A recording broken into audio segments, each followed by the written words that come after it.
What's up, Goon Squad? It's your boy back again, Jody Magic Fest Keith, with another viewer-submitted deck list. Today, we're warping Modern's world via Warp World. Here's the card. We got 4 of them in here. Let me move this over. Yeah, so if you don't know what this card does, you know, it's changes the landscape of the game big time. So it's 8 mana sorcery. Why is this thing moving over? Magic Online, you're such a great program. Why can't I just click on this card without moving over? Alright, here we go. Warp World. Each player shuffles all permanents they own into their library, then reveals that many cards from the top of their library, then puts them all into play. Basically, is what happens. You put the enchantments last, that way if they're ors, you know, they can be attached. And then you put the rest on the bottom. So if you play against it, usually we're trying, basically this is the pinnacle of the deck. This is what we're trying to do is Warp World. To help enable the Warp World, we need a lot of permanents. So we have Cryptolith Rite, which can help us cast it, because all our creatures tap for mana, which is nice, and it's also a permanent that sets that up. We have Elvish Visionary, which replaces itself. Nest Invader makes a token that could also be sacked towards the Warp World, or as an additional permanent to go into the Warp World. Treespeaker is one of the biggest ramp creatures you can do when you're going for the top end stuff. And Wall of Roots can also block while producing mana. We have Courser. We could also come up on extra permanents that way. And we also have Eternal Witness to buy back Warp World or, you know, any of our stuff if it dies. Now the hits. When you hit with the Warp World, you can hit Eternal Witness, which can buy back the Warp World to make an even bigger one. Because no doubt the permanents you put into play created more permanents. Either Primeval Titan, which is an enabler for Warp World, and then also a payoff by giving you more permanents to go into the Warp World. Similarly, Courser gives you more permanents for the Warp World, but then also is a big hit off the Warp World because all the lands that come into play will trigger the Courser as well. Eternal Witness is a payoff for the Warp World as well because you get the Warp World back. Avenger of Zendikar enables a big world warp, and then it also is a good hit off the Warp World because you just get a monster board. Stacked abilities make the plants first and then make them grow. Speaking of plants, we also have Khalni Garden, which taps for mana but also produces an additional permanent to warp into the world. Elesh Norn makes these plants, you know, bodies. So even, you know, some games we'll probably see the Cryptolith Rite come down and just cast Elesh Norn and run away with the game in some matches. So this is a very interesting deck. If you enjoyed the video, if you enjoyed this video, make sure you like, comment, share, subscribe. If you'd like to see more of this content and want to support the stream, that's best through one-time PayPal donations, buying Goon Squad gear, and just really just tune into the videos. So let's see if see what this deck does. Pretty excited. This one looks like it's gonna be fun. Jump in this league. We just got done with the Bant. Hopefully you enjoyed that video if you're watching on YouTube. Hey, what's up, Raccoon, baby? Evening Poing. It's my late night goons in the building. All right. Wait a minute. Just make sure we got the right deck. Well, we only have one modern deck, so I must have submitted the right one. I can click view deck, though. Yeah, we're warping worlds, everybody. Changes from the deck list that was submitted. You can submit your deck list also if you're a sub or a VIP through this link. Or if you'd like to donate to submit your deck list, you can fill out a form there. Check that out. The sideboard originally had Chalices, Sudden Shocks, and Malira. That's a lot of Infect hate. I know Infect's got to be the worst matchup for this deck, but when we're talking about Tireless Tracker, like producing more permanents for the Warp World as well as just being a good mid-range start to help you draw it. I think it'll be good against the control decks and the discard decks and mid-range decks. I mean, Tireless Tracker is just a great card, you know. It's a nice, you know, it's nice that you get paid off with the Warp World, and you can also get paid off with the Prime Time if you play Tireless Tracker. I didn't know what cut I wanted to make from the main deck for it, but I knew I didn't need Malira. I mean, it's one league we're playing. In fact, like, just lost a very favorable matchup in KCI. I don't think people are running to go play it. And then we get queued up against Tom Ross, you know. We'll see. We'll see how it goes. Cavern of Souls. Oh, boy. Oh, boy. That's a hell of a cavern, y'all. Check it out. We got fucking Centaur. We got Urabrask, Praetor. Elf Shaman, super good match any creature type. Nest Invader and Plant Wall. We got Eldrazi Drone, Plant Wall, Elf Shaman, Centaur, Praetor. Oh, fuck me, man. Can we keep this in? Caverns. I'm keeping it, though, because you know what? This Wall of Roots can give us the green mana to cast most of this stuff. And the Elvish Visionary does cantrip, so I'm going to start with the Mountain, though. You know, just in case. I mean, what do you even name with this? Probably Giant, if it's control deck, is what the Cavern idea is. It's where you get that prime time going, but... You know, on the in-between, this is kind of wonky looking, huh? We could magic creature type in 5 creatures, y'all. Check this out. Beautiful. That one's probably worth a tweet, y'all. Speaking of tweets, did this other tweet go out?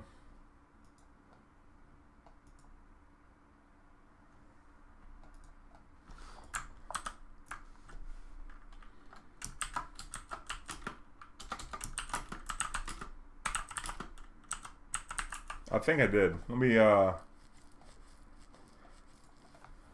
discard this tweet. Home. Check out my Twitter here. You could also check out my links here if you want to see what the stream's up to, or yeah, I already got that up there.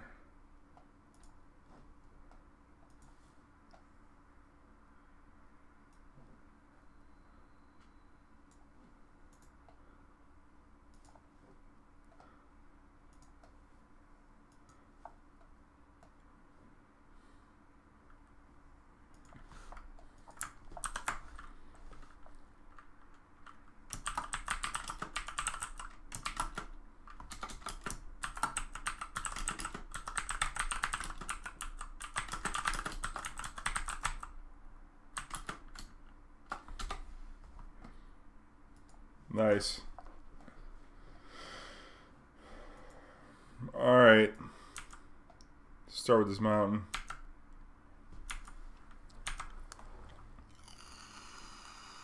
If we draw the green source, I'm probably going to come with the Nest Invader.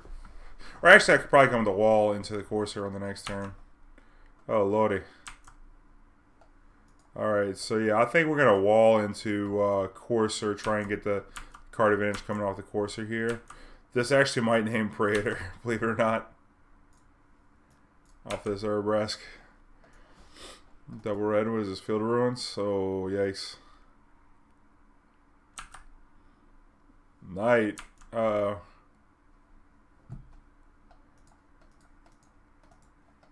of Roots, you suck. There we go. Way steep. Did you see that Wizards changed heavy rules? I did see that, Wrestling. I did see that. I don't know what it means. I read it a couple times and didn't really understand the implication. I need to read it again, basically. Can you tell me effectively what that even means? Or do you have a link? Because I read the judge's, like, article or whatever, you know?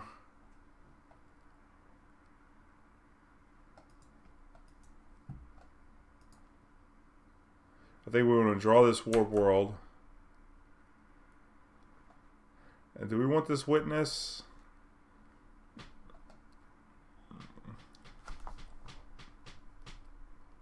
I don't think we actually want this Witness.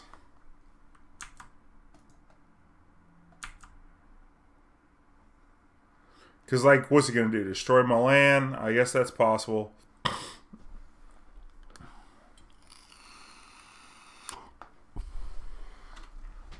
Yeah, I'm going to put this on the bottom. Okay. We're going to have to auto-yield this Courser in the future. Get the pay and upkeep. You can pay at a later point if your opponent reminds you. For example, main phase. Yeah, but what's the penalty? They got to get a warning for that, right? They didn't pay for that creature? God damn, Wall of Roots. Why is this card like this? GD, y'all.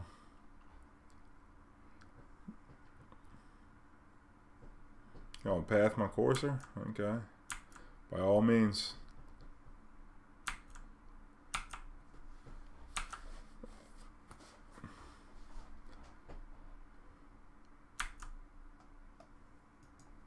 Is this Avon Mon Sensor? That would suck. That would suck real bad.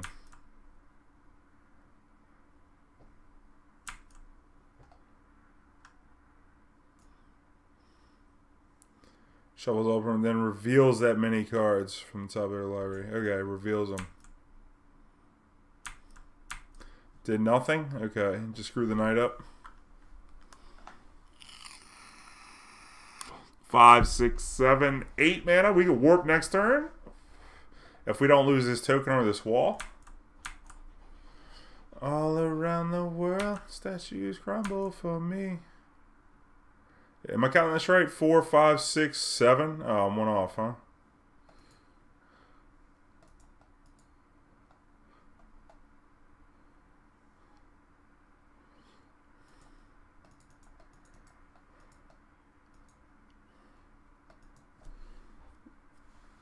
Also, like, if we have white mana, we'd be working on Gavony right here. To maintain their... Alright, let's see. Gets the warning now if he keeps reminding them in main phase. You do get a warning. So you just say, in-step go in your upkeep tabernacle. As the tabby owner, it's your duty now to make clear that the trigger exists. Right, they have to maintain their opponent's turn. A trigger is only detrimental for you if you cause its existence. Yeah, I get that part. They shouldn't get a warning for missing their... But they should still have to sack their creatures. Because it's default action, right? So, that's where I'm at. Baby, put your arms around me, baby. There's a Gavony here. I feel like if we're going to play Gavony, this... How many Temple Gardens we got in this deck? 1. Cord for 2. Alright. What we got? Oh, now we're gonna die. Please don't kill me. Don't combo me, daddy. We're trying to warp the world, man. We're doing good for the world. You gonna cord again? Oh. Oh, man. 1, 2, 3, 4. Okay. His shit comes to play tapped, y'all. Urabrask. Oh, jam your Crucible up. I mean, your Convoke up. Devoted Druid deck, huh? Sudden Shock's gonna have to come in.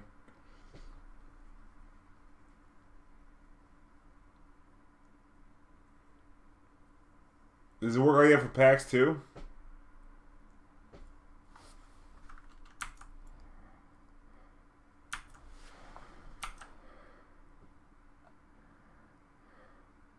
Y'all ready? 5, 6, 7, 8.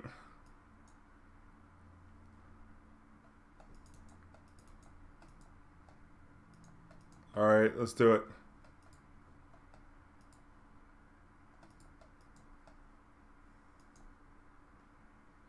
Let's warp it 2, 4, 6, 8, 10, 11 permanents. What do you get? Nothing insane. They do have the cord back though. Do I want to pay the 2 life? It's a hell of a question. God, could have killed him if I had an Urabrask here.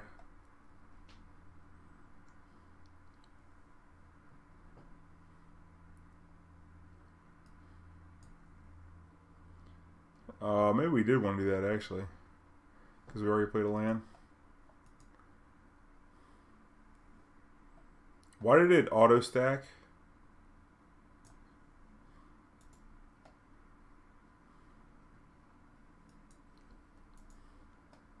We're just dead anyway. But why did it auto stack? Oh no, we're stacking them right now. Okay. Oh, that was a misclick. Should put the prime time out of here first.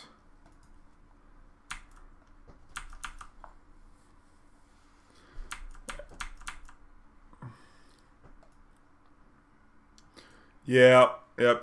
This is punts.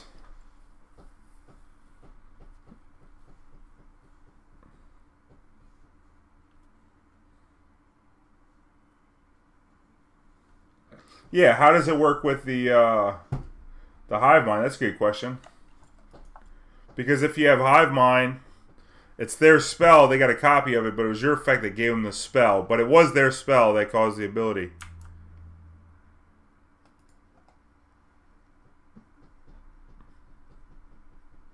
I really think this deck's good in Modern right now. Although it was better when there was KCI, I think, because you can go underneath them with the Vote Druid.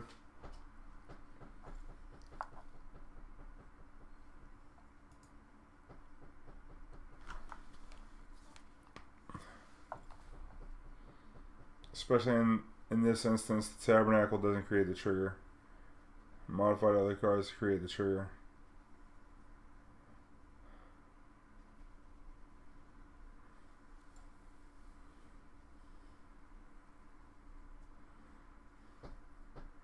If we had an Urabrask, we could have overrun him.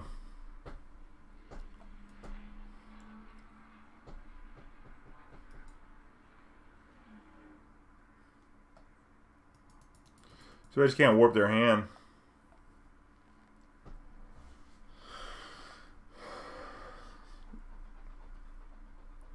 Maybe we should scoop.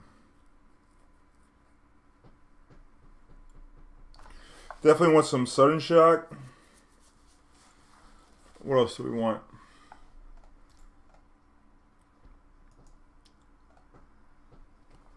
A Sudden Shock, maybe Surgical. How good is Chalice against that deck? Not that. Oh, Pithing Needle for Devoted Druid. That's what we need. So maybe just Needle Sudden Shock is all we really need.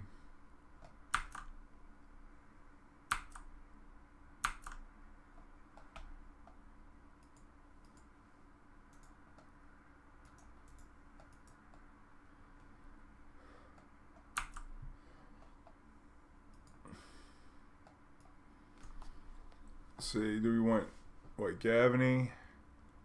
Got the Temple Garden already.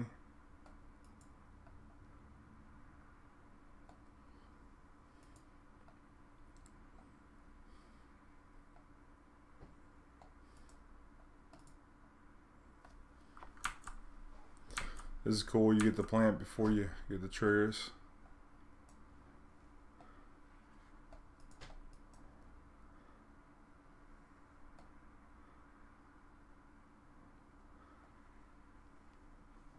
Why did this Eternal Witness not happen? Oh, it was his Eternal Witness trigger.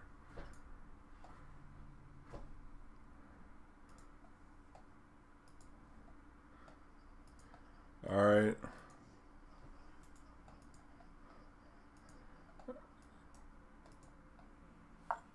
Oh, man, come on. Scavenging Booze. I mean, you can't believe it. What's not to believe? Man, that shit... I didn't read the explanation on why they banned it, but I knew before even doing it. It's on my opponent's deck to remind them about their creature triggers created by my Tabernacle before they draw. Yeah, but I never even pulled the gotcha on people.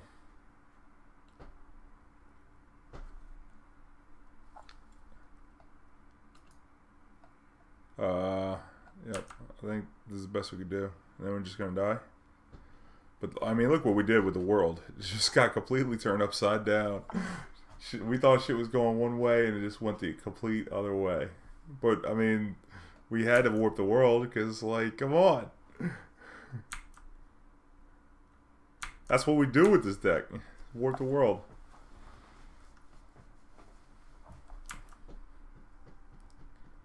Unfair, turn them sideways decks, yeah.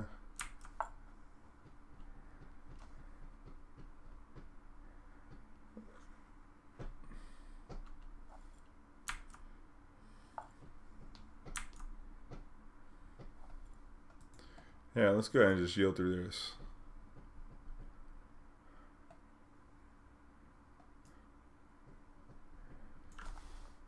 We got Cryptolith Rite too, which is nice. So we'll warp the world again next turn. I just want to see the win con. Because if we draw 2 needles next game, then we're definitely going to want to needle the other win con. It's probably Chalice, but I'm not sure.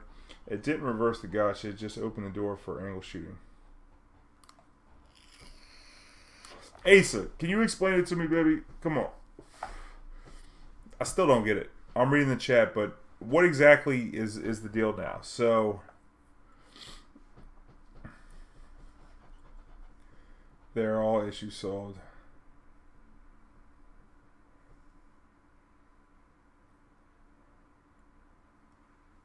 Right. But what happens if you forget to remind them? Because I do that. I'm going to do that more than likely.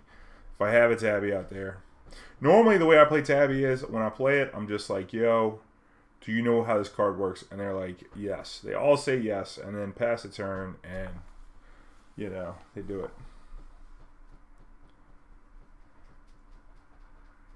They aren't penalized. Well, what happens to the creatures? That's a question. What happens to the creatures? Man, you got Tireless Tracker. This guy might make our warp world look real bad.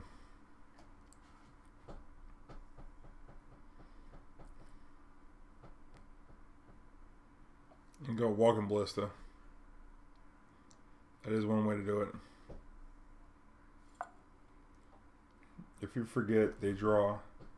Get more information and pay at a later date and get a warning. You see that opponent missed tabby trigger. The triggers will be put on the stack whenever the error was caught. Yeah, but the trigger has a default action, right? Do they change that part of it? Because, you know, if you didn't pay the 1, then you have to sacrifice it. What happens if you remind them, say, go, I'll pass, but don't forget your Tabernacle triggers. And they untap and then they draw a card. What happens then? I reminded them. They shouldn't get the information.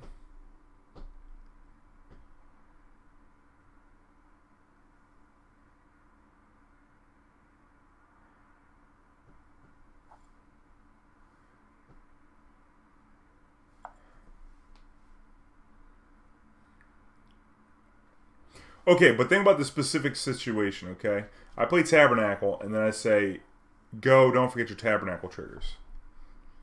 Okay, what if I do that?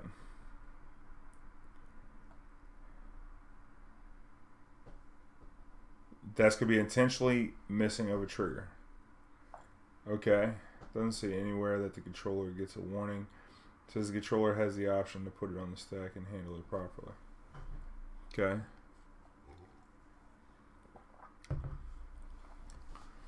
Yeah, okay, well that's going to be annoying. When does that effect take place? Is it already in effect now that Ravnica's Allegiance is legal?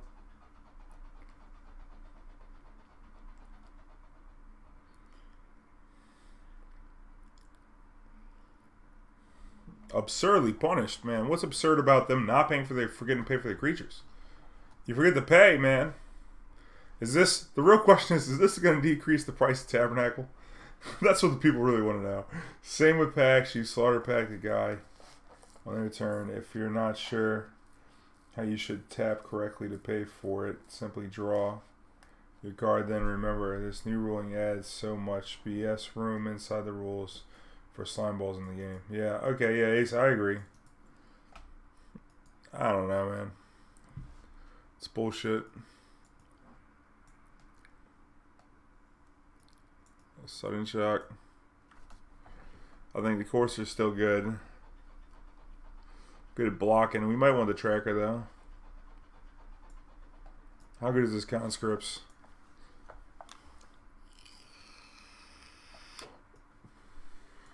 Steal their stuff, not that exciting. Elesh Norn looks great.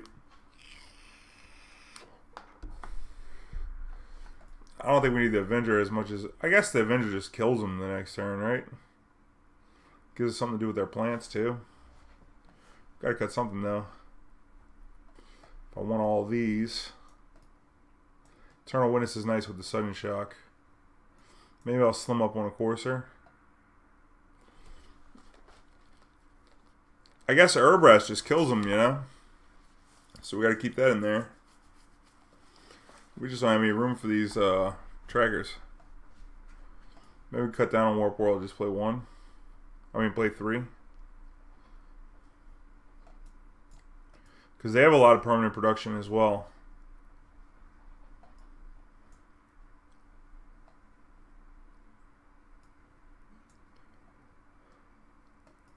I mean, Elesh Norn is going to be just as good as Warp World, right?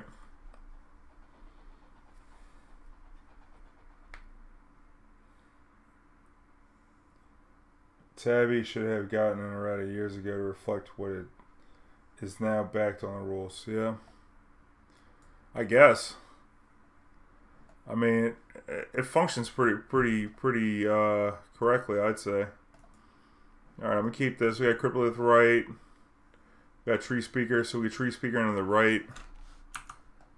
And then start sudden shock and shit. That's pretty good.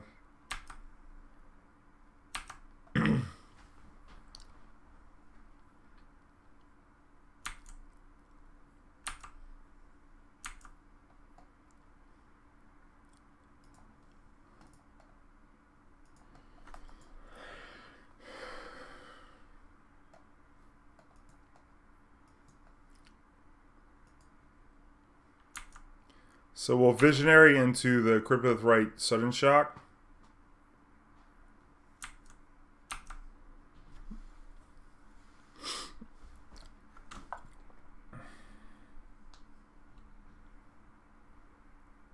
Creating the trigger on other permanents is very out of line with how most cards work.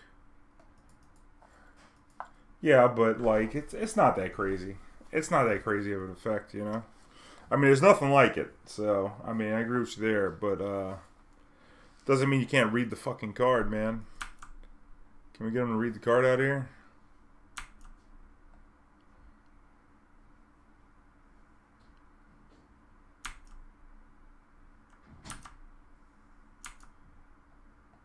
Oh, boy.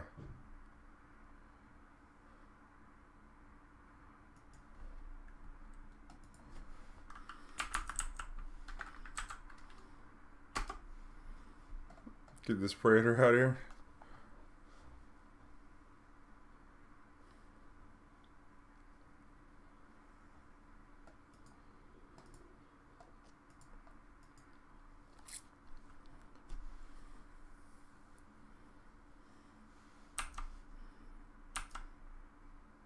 Guess we could have put a counter on this. That wouldn't have been too bad. Since we can't cast 2 of the... Oh, can we? Yeah, no, we can't. Can't cast 2 of these Sudden Shocks anyway.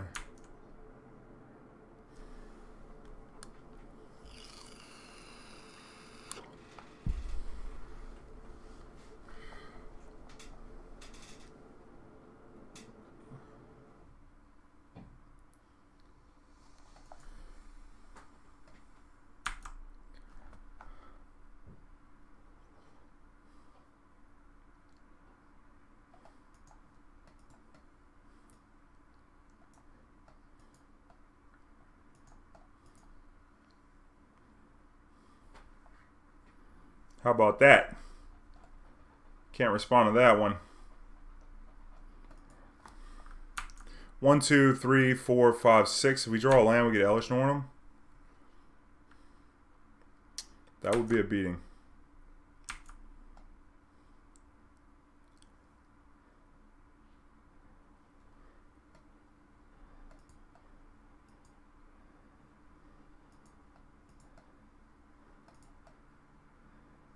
We want to play the Courser or the Eternal Witness?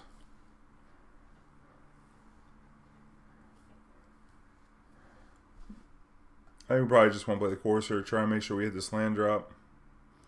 Could have also Ghost Quartered ourselves and then Witness back to Ghost Quarter to make sure we hit a land drop, but that don't seem great.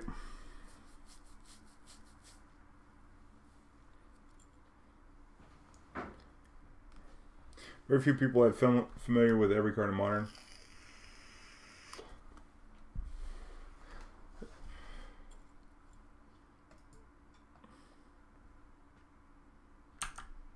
Alright, well, the Courser, as long as we have Cryptolith Rites, is effectively a a thing. And I want to keep the Sudden Shock up in case they're playing the Postmortem Lunge.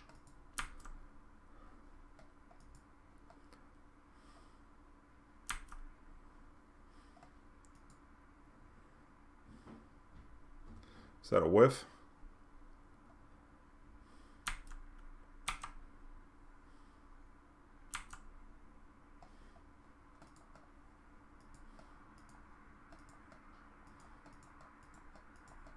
Alright, this is going to be lit.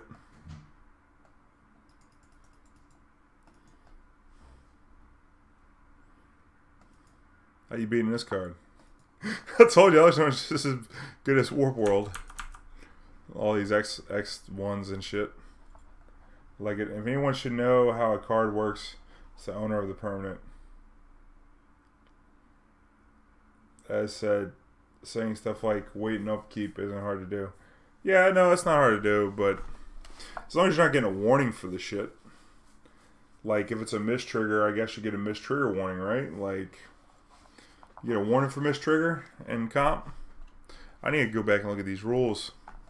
Maybe we play the tracker over the Warp Worlds. That might not be bad. I don't really want to warp the world because shit could get hairy. Let's try and beat him straight up.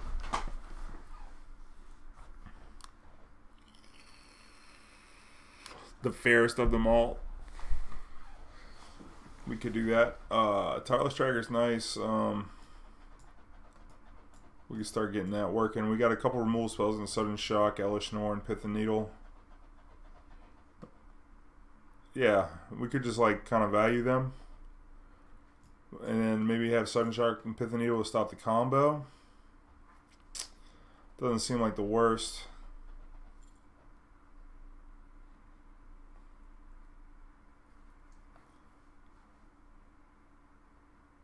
Yeah, I'm worried about people playing fast after I say it and then essentially miss it. As long as that's a penalty on them, then for missing the trigger. I mean, for skipping the trigger, you know.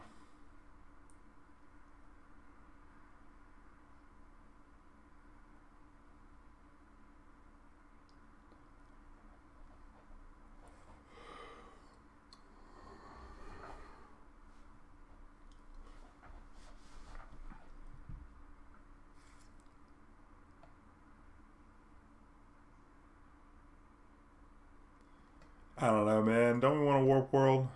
Isn't this a world we want to be warping in? The world's gotten crazy out here. I kind of want to do it.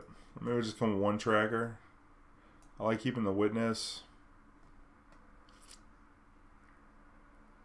I don't know, man. I don't know what I'm doing over here. I'm going to cut this Nest Invader. Keep the wall. Yeah, there was a rules change for the new set. They always update the rules every new set.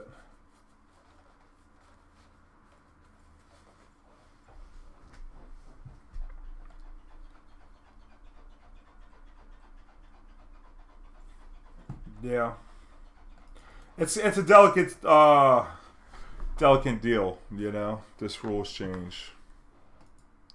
Oh boy, look at these caverns. What do we even name here? Centaur, Eldrazi Drone, Human Scout, Giant. Do we even keep this hand? I mean, it's got a Sudden Shock in it. It's got a Needle, so they can't devote a Druid us. That's pretty cool. Beyond that, it's really not that good. I'm a mulligan.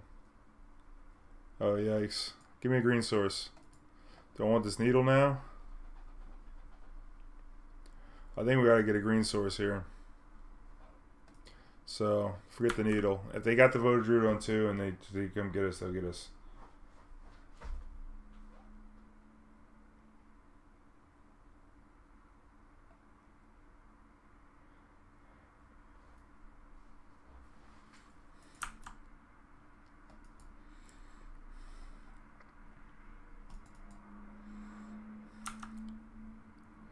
Green. It's not green.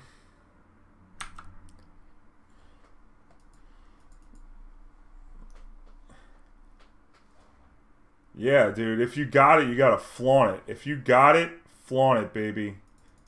RJ, that's how I do my Nackle. It's up there in the front. I got a video of me playing Tabernacle, and I played it up front, which is funny because that's the way you're supposed to play it now. Like lands that don't tap for mana or whatever. But like, I played it up front on a video, and some Merfolk player at Grand Prix Vegas pushed it back up on me. I'm like, say, bro, don't be touching my shit like that, bro. Yep, life sucks. We can't draw lands. This Cryptolith Rite would be jumping off too. Alright, your creature spells are cheap. Congratulations. 2 mana 4/4s. Just gonna get zooed out of this one. 2 mana 5/5s. Look at that Vernon Cat.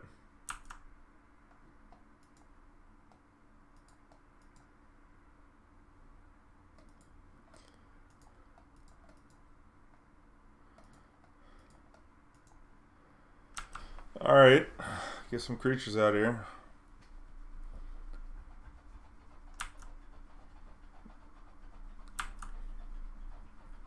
We need the plant making land so we can get a blocker for this night. So you flip back over as Duskwatch Recruiter.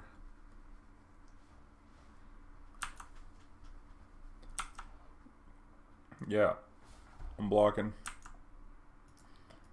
Block. Eat 5. You got more knights over here?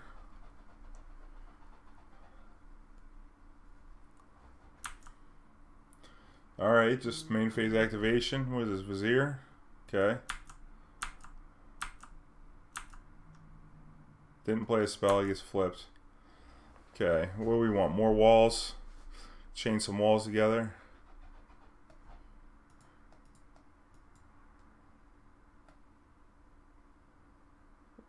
Level this up. Tap for 2 green. Play Cryptolith Rite.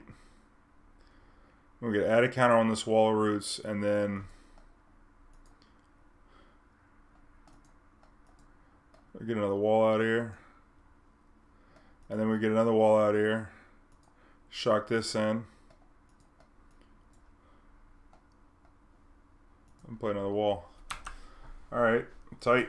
So now we got what, 2, 3, 4, 5, 6, 7, 8, 9, 10, 11 mana next turn. The Elesh Norn's not gonna be bad. Flip that Howler back.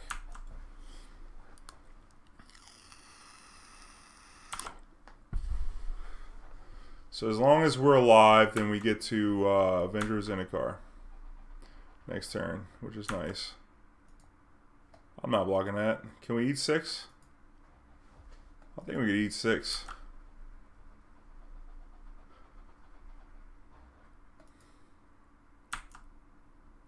Alright. Add 2 green with this one. Wait a minute now.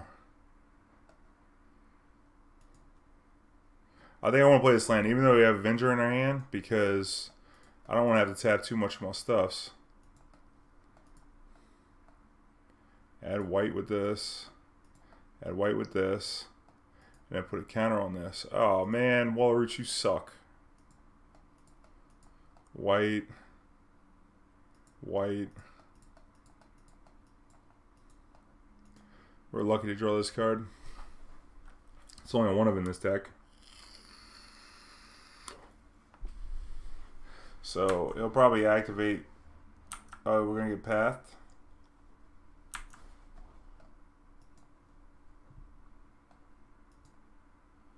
Get them out in case we gotta warp the world.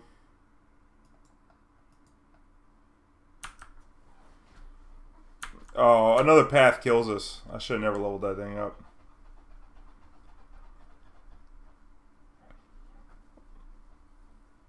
Yeah.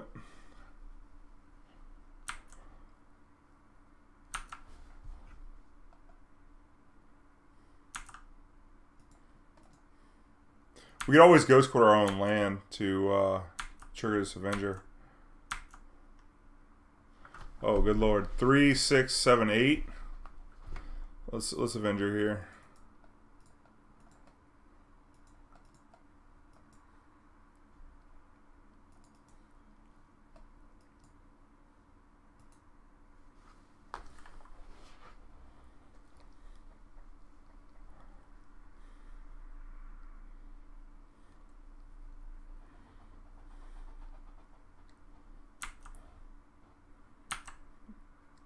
And then we warp it up next turn.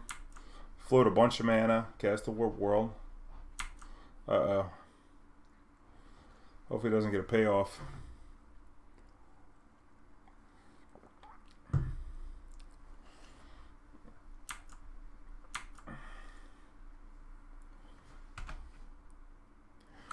Five 1/2s is not enough to kill that thing. So I think we're just gonna block here.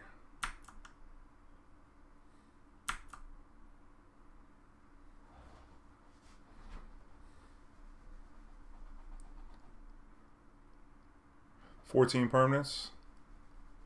It's a worship. Okay.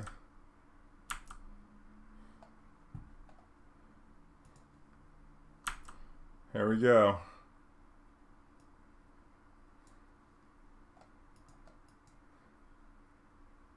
Why am I fetching? This only pumps the stupid guys. That was terrible. Why am I fetching? That's a whole 2 damage that didn't need to happen. Okay, so we can come for 5 plus 10 is 5 plus, yeah, 10 is 15. Force a block if we want, and then we could Warp World, or we could just Warp World now. I mean, hope they don't draw a payoff. I mean, we're at 2.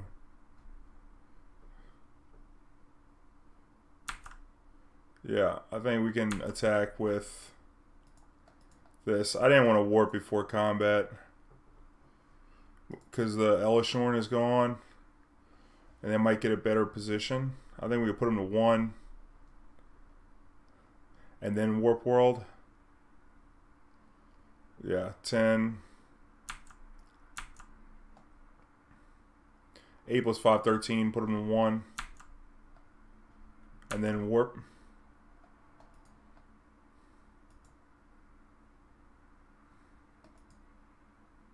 Why is this a 2/4? Does anybody know? What the hell happened right here? How did he get +1/+1 counters? What did I miss? Oh, it's a plant! Oh, sick. Avenger of Zendikar Wallroot's the plant. Y'all, look at that. Give him a 1. I mean, we can warp right here. I don't think it's the worst. I mean, he's got combo here. We're gonna have to chump block. The warp gets worse. But if we don't warp, how are we gonna kill the worship, you know? So I'm considering all that.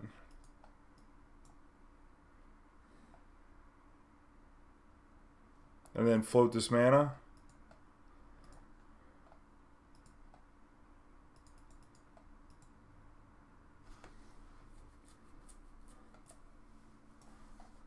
I don't know what the name of this. What do we need? Praetor for the second red.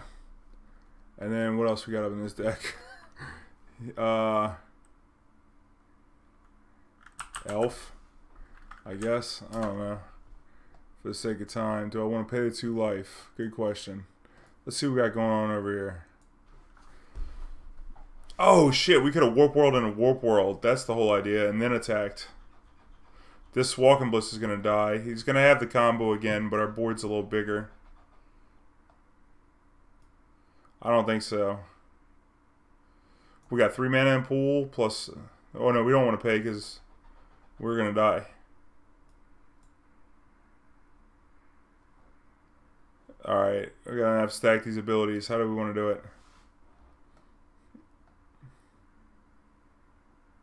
We got 2 prime times. I guess it doesn't really matter. Definitely want to Warp World that. Yeah, all the rest of this. I guess we could Warp World again.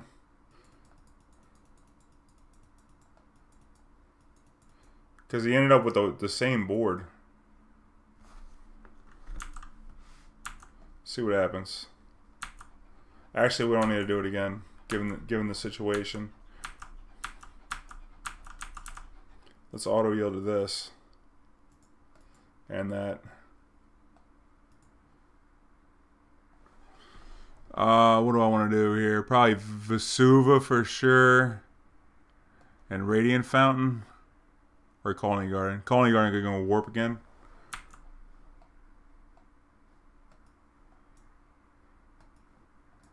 Just copy this land.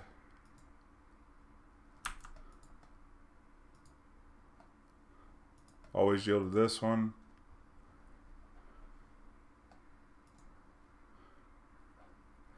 Radiant Fountain. And Raging Ravine, or Westvale Abbey. Yeah. Yeah, we could have just double Warp World and killed him. Because if you hit the Witness, you get back to Warp World. Alright, we get Warp World again if we want. That would get the whole world, right? Then what happens? All the other cards go on the bottom.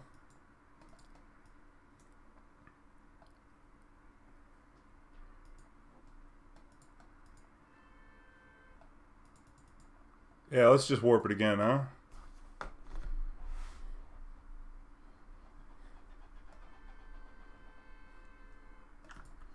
What do we want? Devoted Druid? Do we don't have flyer? Oh yeah, Devoted Druid.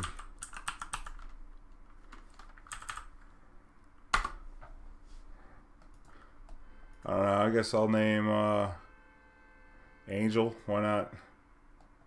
How about what else we're gonna name? Shalai? Or Knight? No, Knight.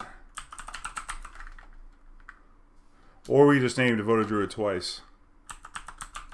Or Wooded Foothills, actually.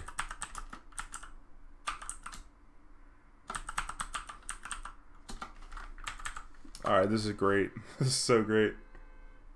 All this shit came to play tapped. So yeah, we definitely should have tried to chain the Warp World together. So we're learning how to play this deck. We don't want to pay the life now. Do we want to pay 2 life? No.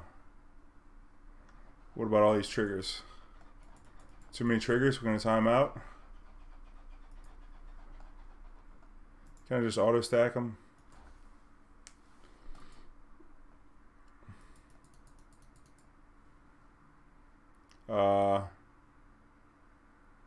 Courser. Can we click on these?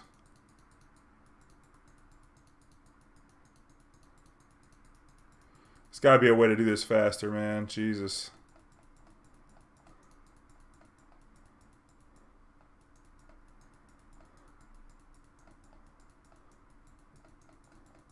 Yeah, we probably shouldn't warp world just because we don't have that much clock. I want to stack all these +1/+1 counters first, right?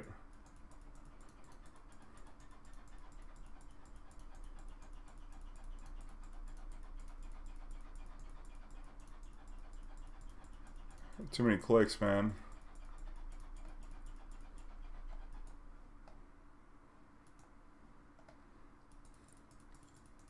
Is there a right-click auto yield? I mean, I got this. I gotta get them all in the stack first, and then I can auto yield to them. We are gonna auto yield though.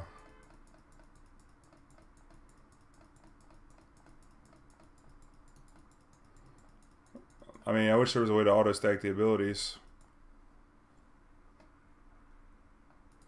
I don't know. I should get a fetch land probably.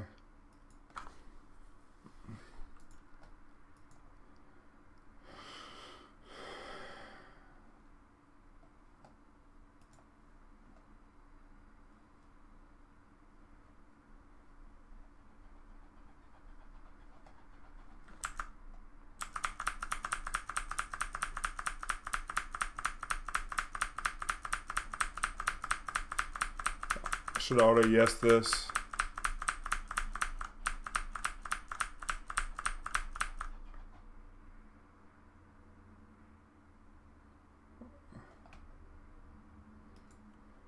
I'm not even gonna search just for the sake of time. We got enough to win the game here.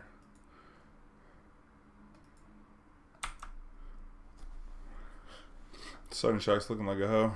We're at 17.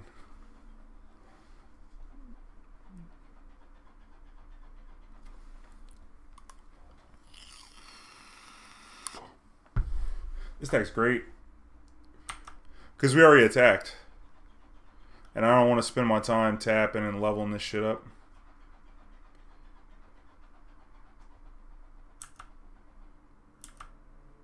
Yeah, no blocks.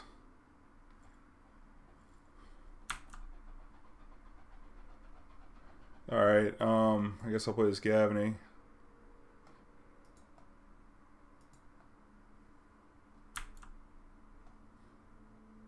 I got to auto yield to this too.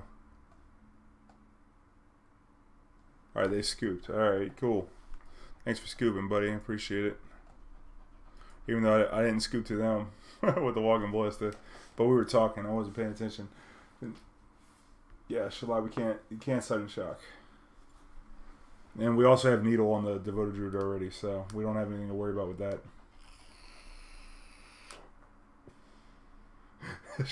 When shall I get to play Crisis? So much nonsense. Yeah, Corey, man. The world just got warped, man. You blink, you look back, and the whole shit's different. So we're not boarding out warp worlds anymore because you chain them together before you attack, and then you Urabrask kill them. Like if we didn't go to our combat phase right there, we would have just killed them with the warp worlds.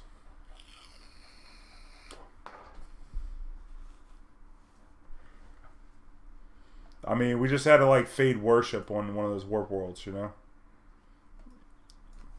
Try to remember one of these. Yeah, right. Holy shit. Play this thing live? No thanks. Maybe. I mean, it would be a task, you know. I like maintaining a board state.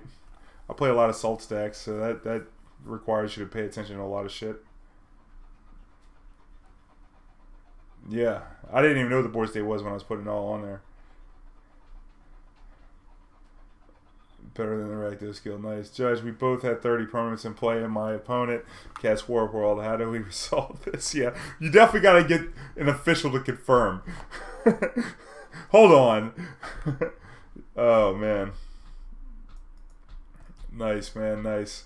That was great. That Warp World was great. Somebody clip that? Did somebody get that? Oh, man. It was a good one. Come on, Ace. I know you like fun. That was fun. Cannot be denied. I mean, only because it could, you know, be managed. I mean, we crashed Moto with these Warp Worlds, possibly, huh? That's a lot of triggers. I don't know why the auto stack trigger worked, though. Oh, Horseman with the link. Here we go.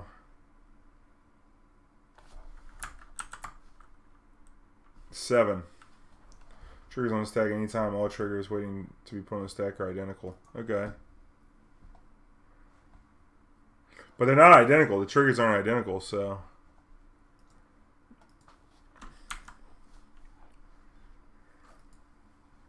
Holy Shelldock Isle. We're playing the mill deck. This is going to be hard. Oh, man. Mill deck's going to work us.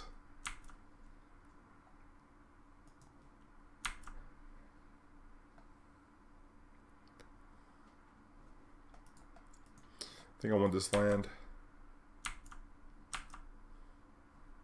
I'll see your tap land with a Temple of Abandon. Sure. I don't think we could beat Mill, y'all.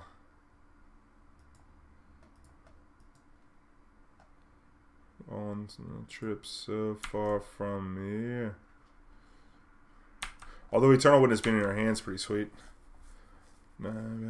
Let's disappear. Played the Mill deck not that long ago. I really like the Mill deck. I got a YouTube video of it up. If you're new here, make sure you check out my YouTube. Upload a lot of videos on there.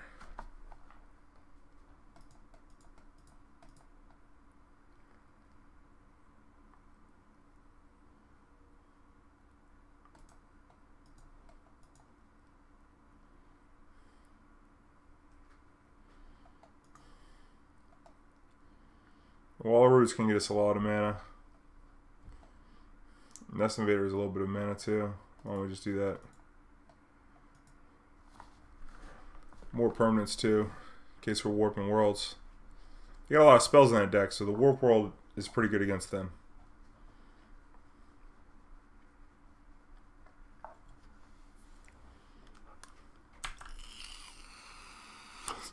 And we could also start attacking with the Nest Invader.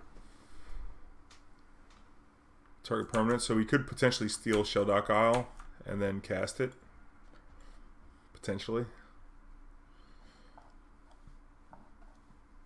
Still waiting on something to get milled so we get Eternal Witness. I'm liking this.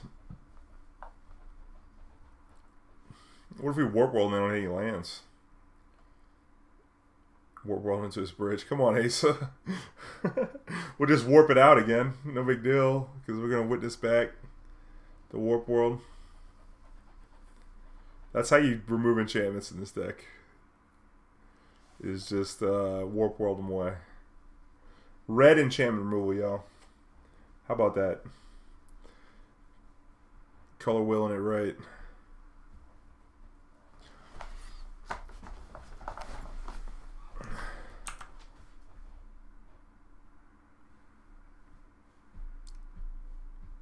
Alright.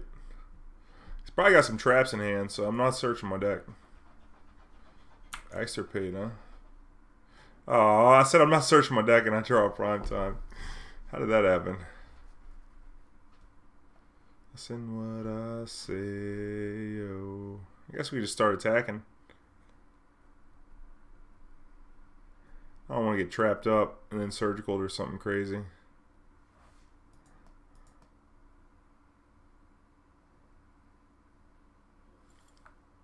I can play this Nest Invader. Yeah, somebody stopped in front of my house. Let me see what's going on out here. Gotta guard my shit, y'all. Or is this the cab that lives next door?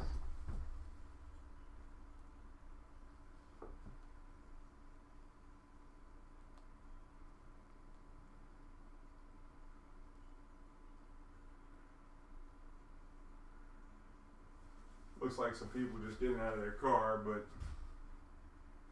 I don't really live in the hood, but if shit's going down, I gotta make sure shit's alright.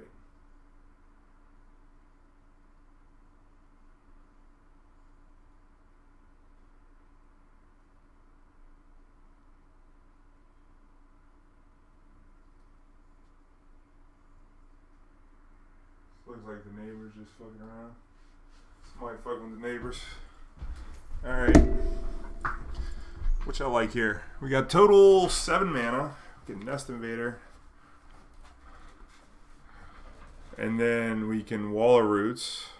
Or maybe get some level up. We got no other elves, huh? So maybe it's just Nest Invader and then we can Conscripts. We can start attacking here, I guess.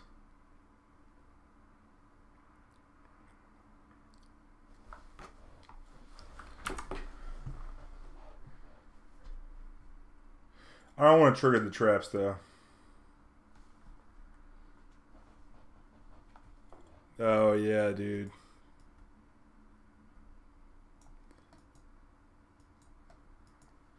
Get this wall down. Attack for 3. I guess I should have attacked before I did all this stuff, but if there's like some kind of counter spells, it's probably better.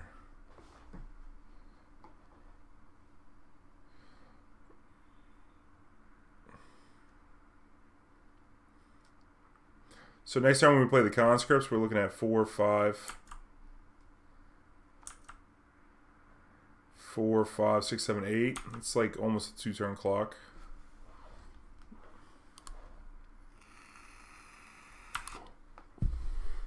Oh shit, it's the orb, y'all.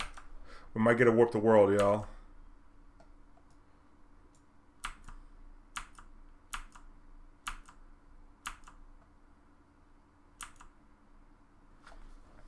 Goddamn Wooded Foothills. I don't want to be foothilling people.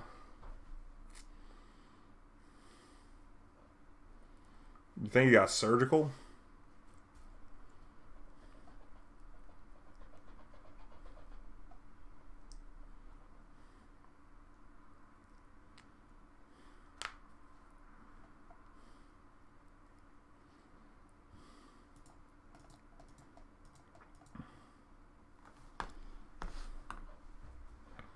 I'm gonna witness back this Avenger.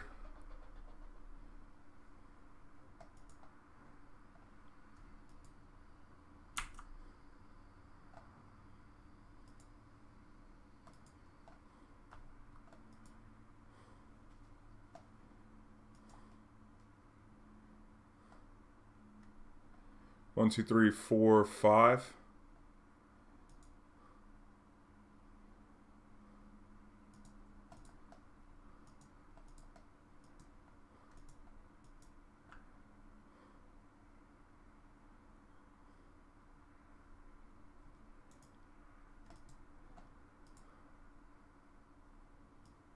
I guess we tapped too many creatures. But we're going to get milled a bunch. Yeah, I definitely tapped too much shit right there.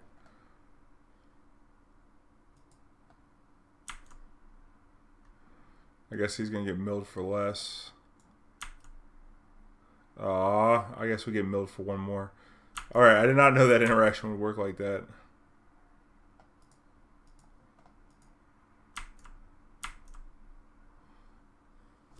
We also could use the Wall of Root counter instead of, so we definitely milling ourselves for two cards that we shouldn't have. We did he milled himself off this land. He needs black mana to get the card to gain life and exile the creatures out the graveyard.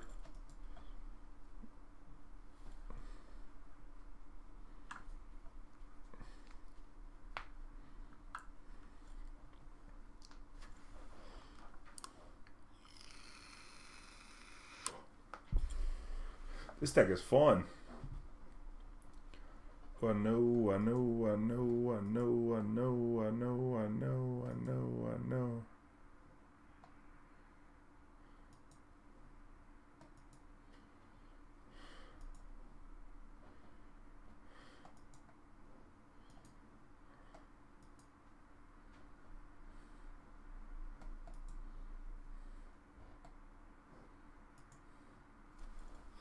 Yeah, we could have given Witness haste. That was something else we could have done. All right, yeah. So there was a lot of things we could have done. Basically, we should have put a counter on Wall of Roots instead of having to tap the Treespeaker. So we missed 1 point of damage like that. We also should have witnessed back and then played the Conscripts instead of stealing something. I forgot about Conscripts giving something haste, stealing your own thing. Mistakes were made. So you're going to get a better look at our deck now.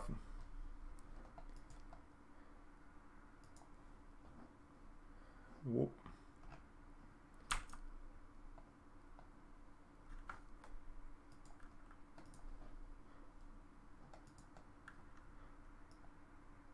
Green.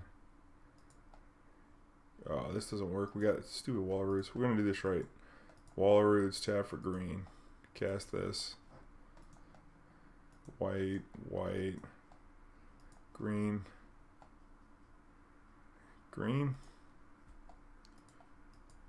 Here we go. And so this plant's going to get buffed 1. Now I'm going to actually play the Wooded Foothills here, because we can pump it at extra damage if we need to.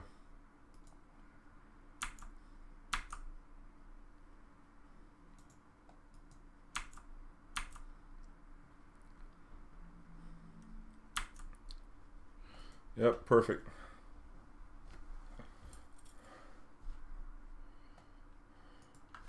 Alright, what are we stealing from them that we really want? I think Chalice is probably fine, because Chalice on 1 does some work. Turns off the surgical, and I think Chalice for 1's probably okay.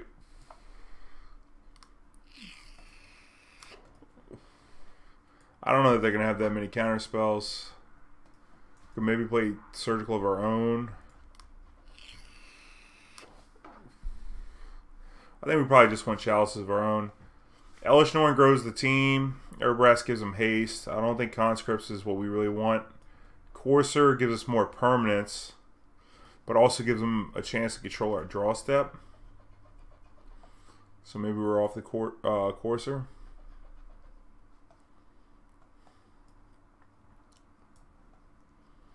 Searching our deck seems rough, but it might be unavoidable. I mean, we got 3 Wooded Foothills at 4 prime times, you know?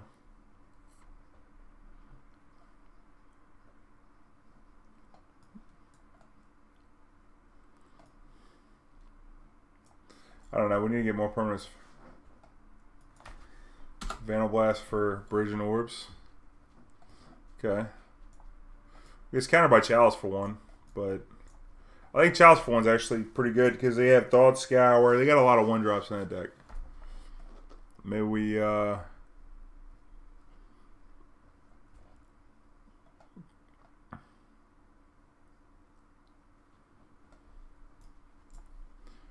Elesh Norn will kill them. Is this a May? No. If I couple of the Elvish Visionaries.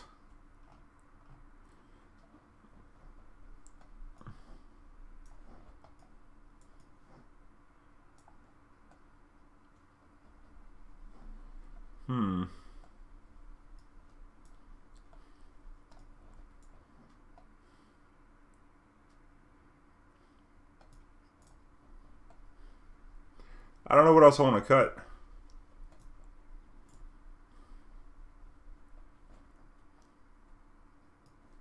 I think I'm going to cut... I don't know. Elvish Visionaries kind of needed to move up.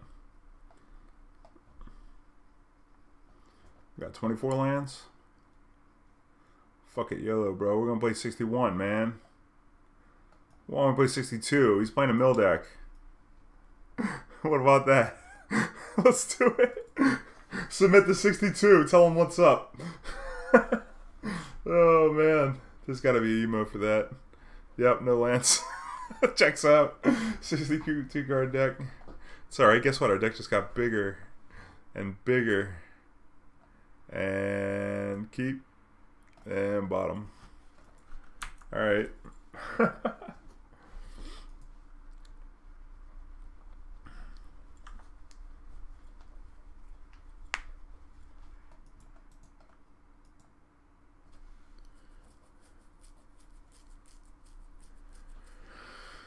Alright. I'm gonna shell dock all you, buddy.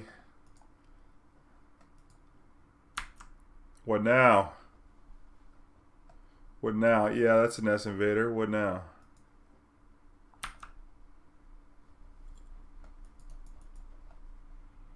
No, it doesn't change. Overload will not change the CMC.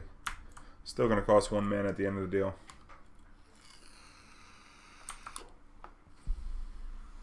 Shit. Maybe I'll scoop. We got 18 minutes on the clock. Instead of giving them information about what the hell we're boarding in. Oh, well, the jig is up.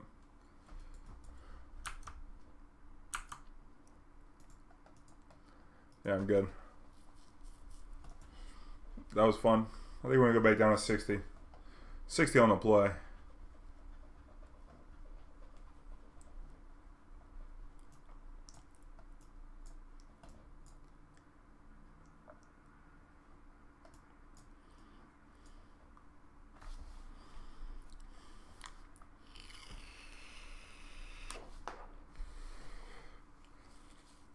I think Warp World can just kill the bridge, you know? But I guess if they surgical the Warp World, we're going to need some way to remove it.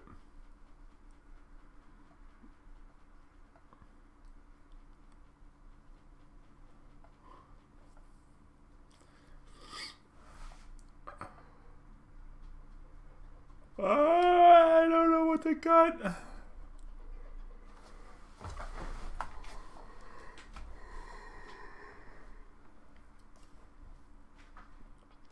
I don't know what to cut. I want to keep War World. Maybe Elesh Norn in it. Kills their crabs, though. Dude, if we Warp World and they hit a crab and a bunch of lands, they can mill us out. Didn't consider that.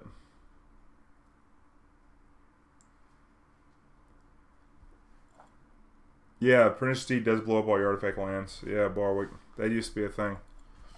They used to be very good. Alright, let's just cut a couple Elvish Visionaries, huh?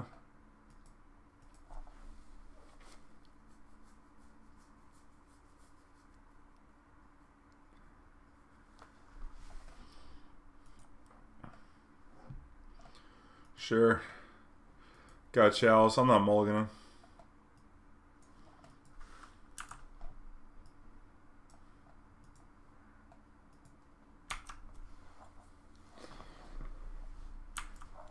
It's not very necessary, but I don't know. I might be able to kill some crabs.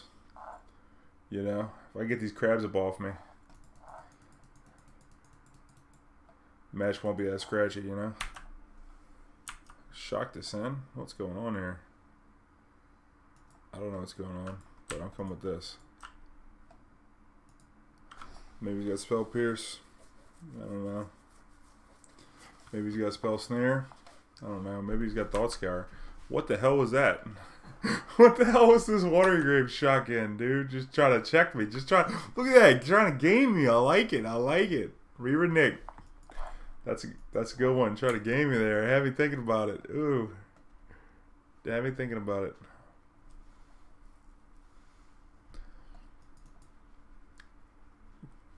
Uh-huh. Wait a minute, motherfuckers.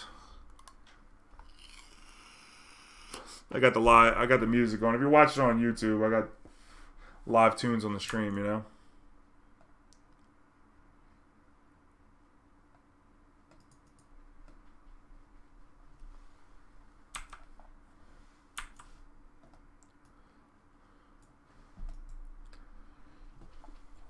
Chalice on one's good though, because now they can't extirpate surgical and visions from beyond.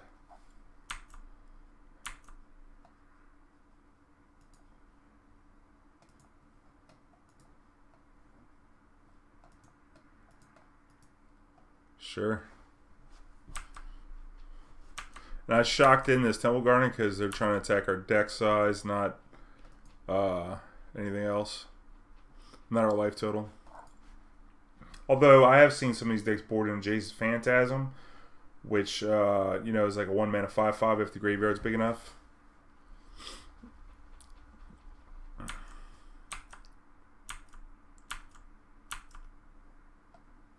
Well, that's awkward.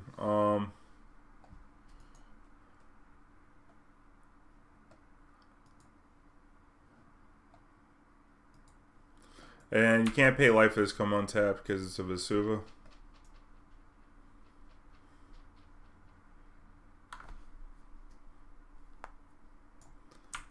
I was in the parking lot. More land.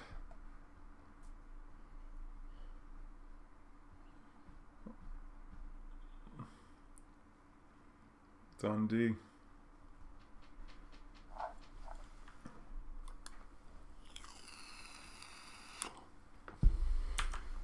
Plus, Elesh Norn, if they gain a bunch of life by exiling the creatures, then, you know, it could become a problem. I want to play the Nest Invader because it's going to give us 2 mana off the Cryptolith Rite. So 2, 3, 4, 5, 6.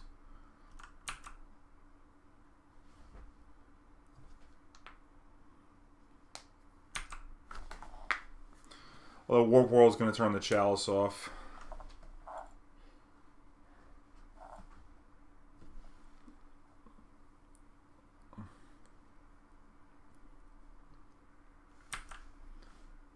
So, well,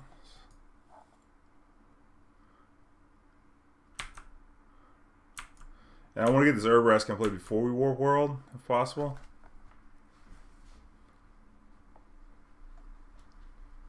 A little worried about Damnation, though.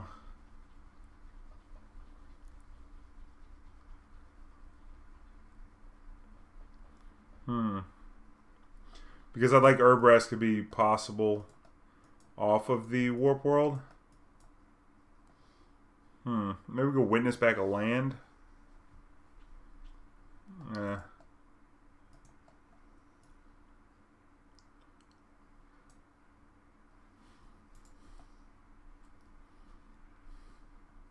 He's going to get the Warp for a pretty good world, but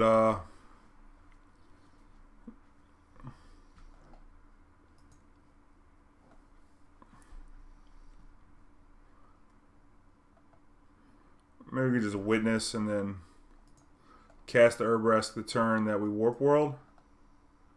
Why don't we do that? Just get a Forest back.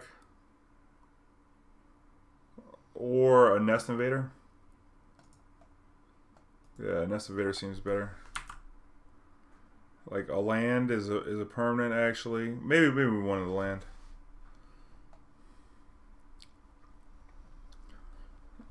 But we could tap this. No, we want the Nest Invader because we could tap the Silence for mana to cast the Warp World.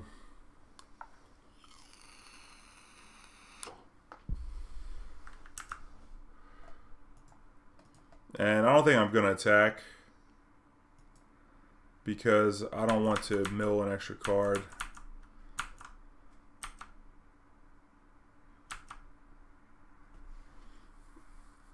That's what I'm thinking. And I don't want to get damnation either. Yep, alright. It hurts. You really hurt my feelings there, buddy. Let's see what we lost, because that's going to be relevant to the Warp World.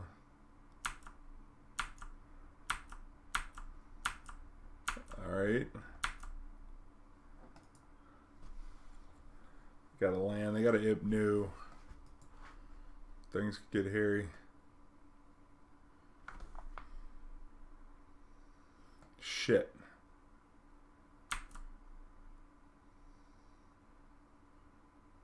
They had the damnation. Alright, that sucks.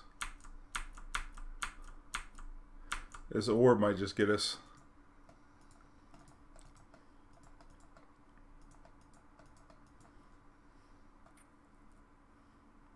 Yeah, we're gonna get milled out by this orb here.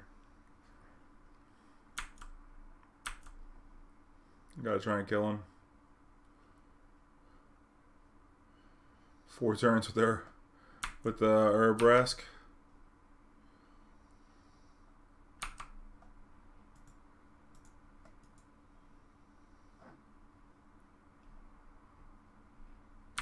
So maybe they could flash that back with the Curious. What's the card? Curious Obsession. Is that what it is? What's the not Curious Obsession? The flashback spell. The Surveil one. That might be one thing that could happen. We could also, like, if we missed the 2, we missed the 2 damage, so kind of sucks because I guess a prime time would be uncastable.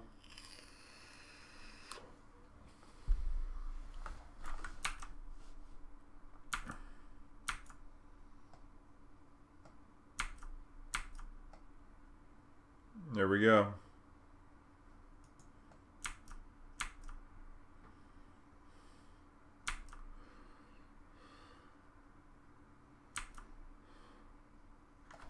I think maybe we could hit the Waller Roots out, and then what'll happen is we're going to end up milling 3, so Archive Trap will kill us, but an Archive Trap would kill us anyway.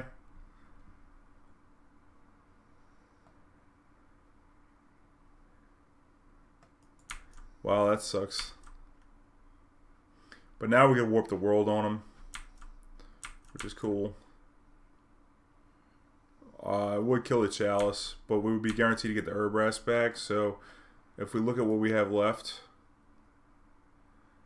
if we still got the 7-drop in our deck, then it's probably okay. There's the Elesh Norn gone. We still got a couple prime times. We got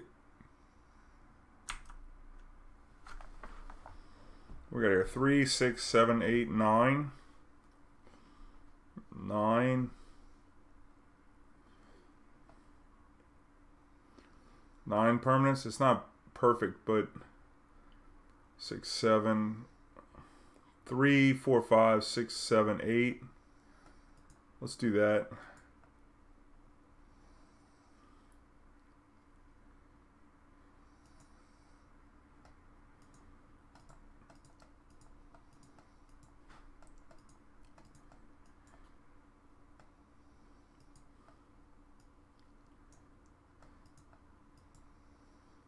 Wait, do we not have enough here? 3, 4, 5, 6, 7. Oh, right here.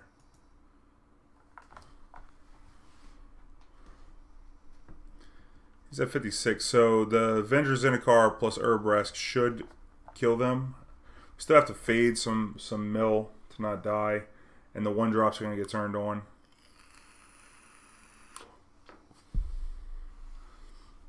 You got a Rivulet here, or you just got Archive Trap? Yeah, we can't beat Archive Trap because we're just going to get the same board back. Yeah, that's got to be one of the worst matchups, Show. Mill.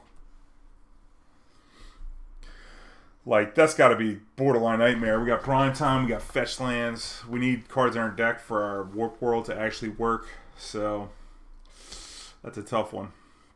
That's a tough one. That's just going to be... I didn't think about what the tough matchups. Going into this, what are you looking to avoid? What's the matchup that you most don't want to see? And it's like, oh yeah, definitely mill. Got no green mana. Oh man, it's so bad. Got no green mana. We got Ghost Quarter, Ghost Quarter, Ghost Quarter. This does ramp up to a prime time. Pretty good, but I don't know. I don't know if we should mulligan. I feel like we can't cast any of our spells, but we could Ghost Quarter ourselves and get a Tree Speaker that might make it work. But I don't really like that too much.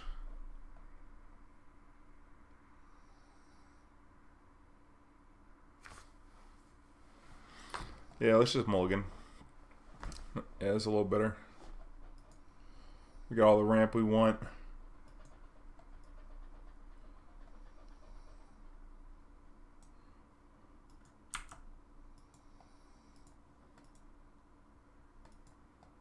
Human, Shaman, Eldrazi Drone.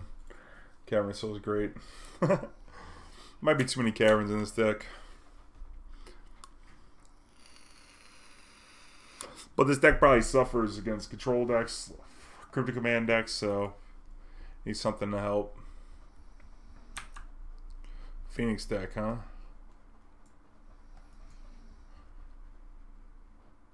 Double Arclight? Yikes.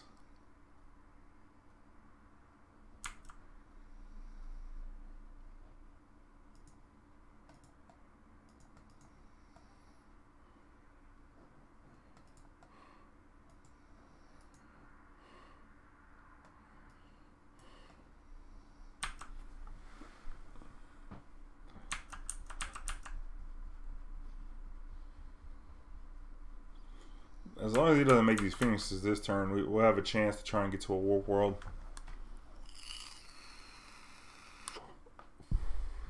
We can cast Prime Time next. No, we can't. Tripping. But we get a rebate on this Cryptolith Rite. Can maybe start Gavonying. That's also a line to maybe race the Phoenix. Oh no. Oh no, yeah. Turn 2, double Phoenix. This is modern, man. This is where modern is right now. A lot of Phoenix. People want to make the Mark Lights, you know? Can you whiff for me? Not likely. Alright. Here comes the birds.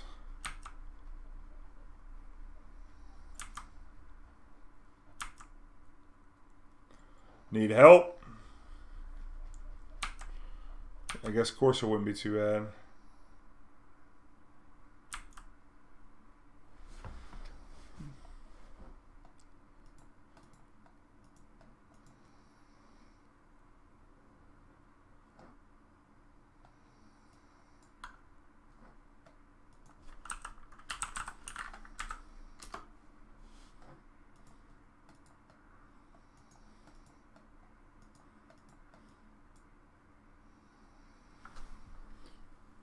Alright, let's get this guy back.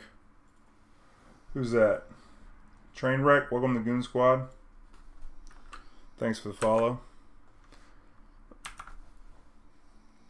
So we get Prime Time next turn. Fountain to gain some life.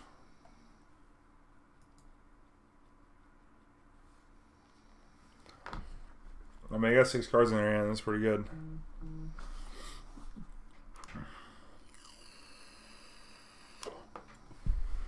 We need a Prime Time into a Warp World is what we need.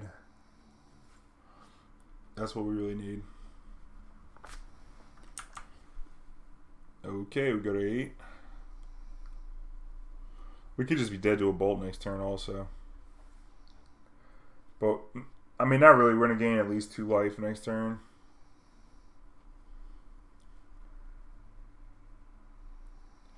Thing in the ice, huh?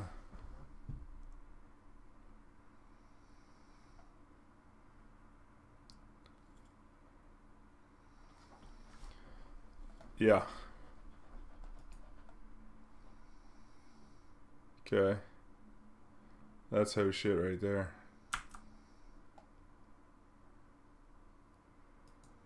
That's how shit right there. That was ho shit gut shot right there, bro.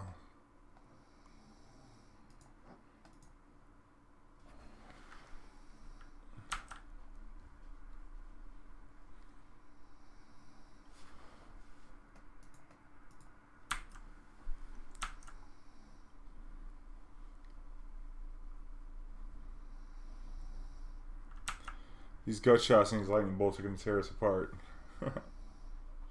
I think Chalice might not be that bad. They got a lot of 1-drops, you know.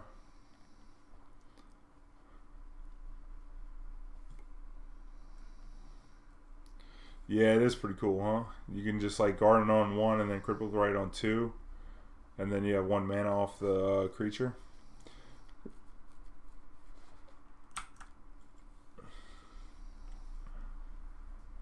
I mean, his draw was pretty insane. Turn 1, Faithless Looting, pitch 2 Arclights. I mean, turn 2, flip, Metamorphose, get him back, you know?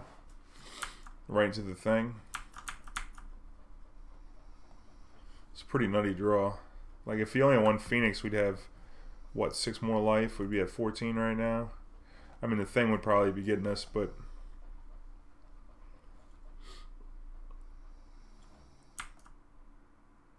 Oh, please play another spell so we can bounce these Phoenixes, huh?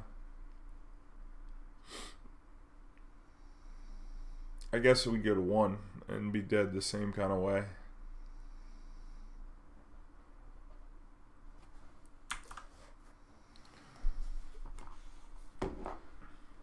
What if the spell's Faithless Looting and then he bounces the Phoenixes and then repitches them?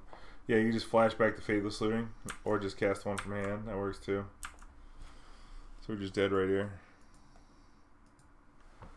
Yikes. Thing of ice, that's annoying. What am I looking for? Maybe Chalice.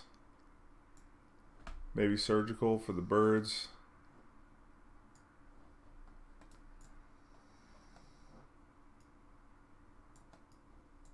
Maybe just come to the Surgicals. Hey Jody, any word on when this finally becomes a Fortnite stream? As soon as I learn how to shoot or build, I suck. My dexterity sucks. That's why I play card games.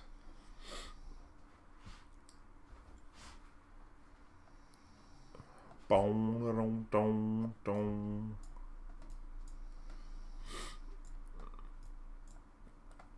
Maybe just come to the Surgical. I don't know. Chalice might be strong though, you know?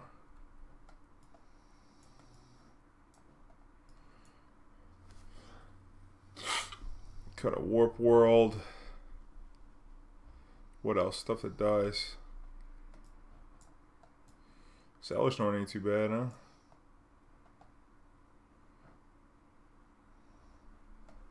I don't know. I don't know if we want Surgical or we want Chalice. Surgical will make boarding a lot easier if we don't board in these Chalices. But, I mean, I play a lot of Soul Stags, and Chalice really hinders their deck, their development. Conscripts can get a... that stops the bird. What if we just don't come to Surgical, and then we come with Chalice instead? That card might get him a little bit. And then we cut a couple Treespeakers.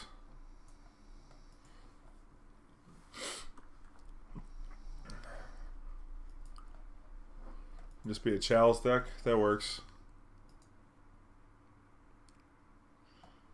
Sure.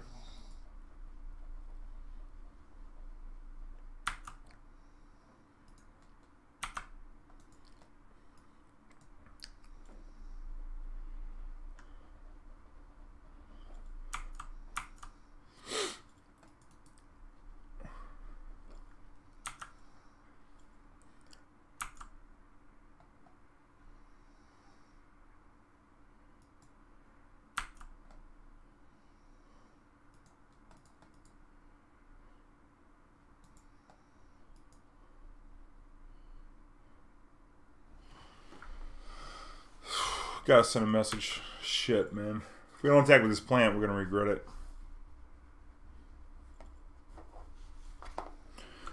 Like, we're gonna regret it. Like, if it goes turn 2, thing in the ice, we're not gonna have that attack.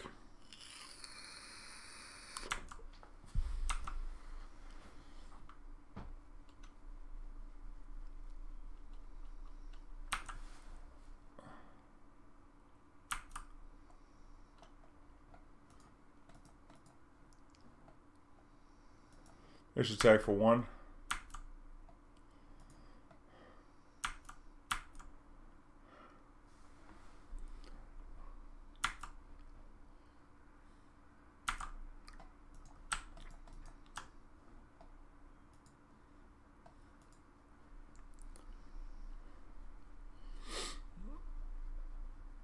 Got is a charm here.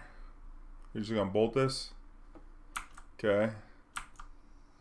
I like it.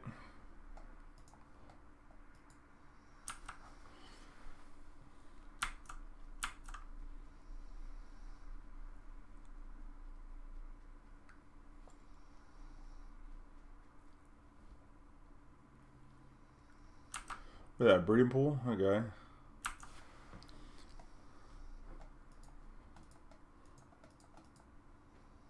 Get back this Elvish Visionary.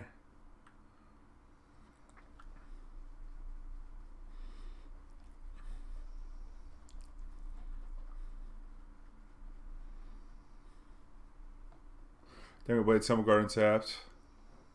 Yeah, how about we just counter that? Get out of here! Surgical. That's funny. Well played. I guess that means I need to attack with the plane again. Since they used... We gotta pressure them since they're paying 2 life for surgical extraction.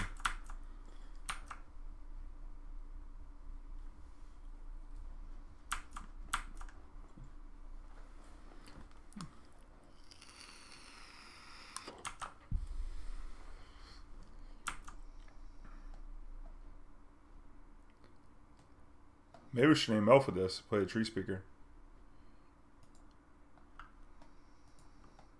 Oh, that's cool. Actually, we probably should... Oh, man. Oh, man. That was so bad. That was so bad. I didn't realize I had clicked on that, so... That was just overall bad. That it was waiting for me to pay the mana, and I clicked this. I was wanting to click this to play the Treespeaker. Now we're not going to have the mana for the prime time. Shit, that was so bad. Moto, which you're misclicking. I would have never done that in real life. Gotta love it. Alright, yeah, come on, Arclight, man. We need to draw land now.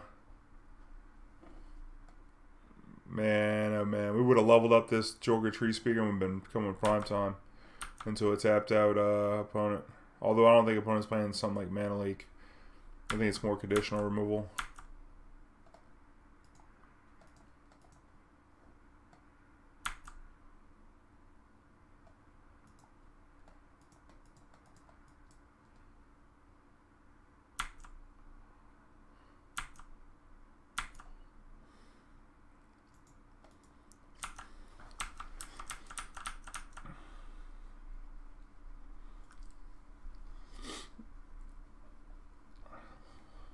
I think we're at prime time into a red source or 2, so we'll warp the world.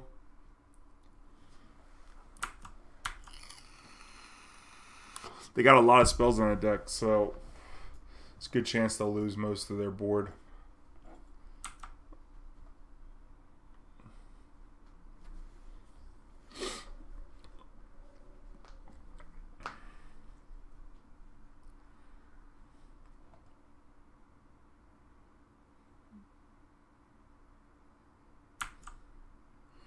Drake's a little scary.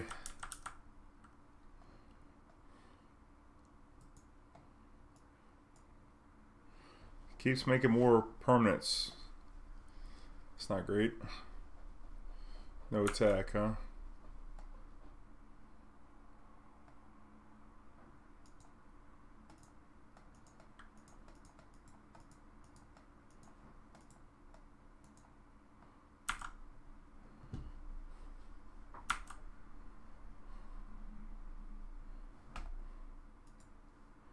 Are we going to Warp World this turn?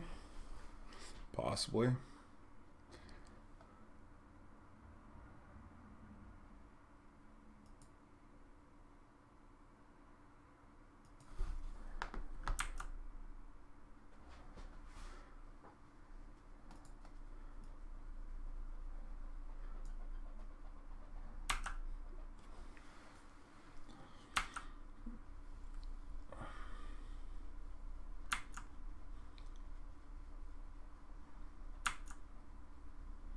Hopefully I don't think of nice.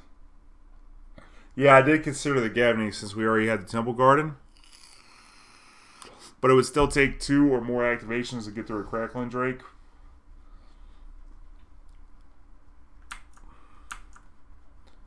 Plus I want to win with the Warp World for the memes. Plasma. Might have been better to get the Gavony. I don't think so though, because the Warp World's going to do so much more damage than a Gavony would. Uh-oh.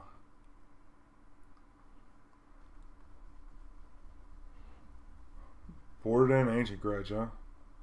Damn. that's some insight there. I don't know. I didn't realize they were at 9 life. The Gavony plan might have been way better.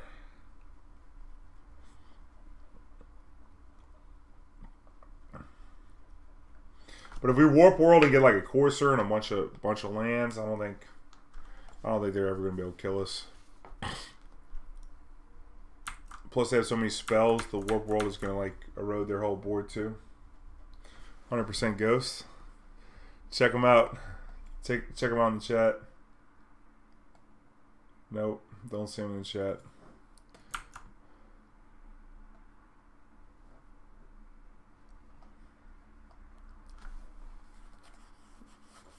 If they're boarding an Ancient Grudge, maybe we just don't even board in the Chalice. Although the Chalice is pretty good.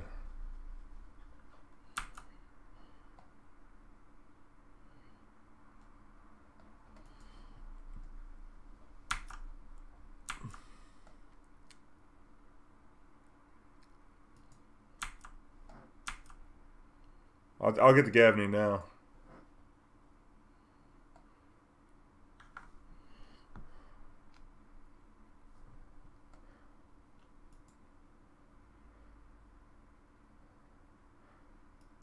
In the Westvale.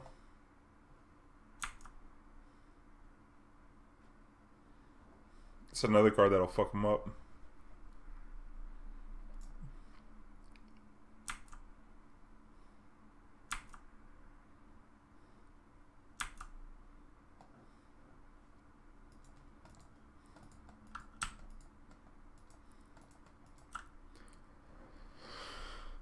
Let's get another red source. Or a Raging Ravine, rather.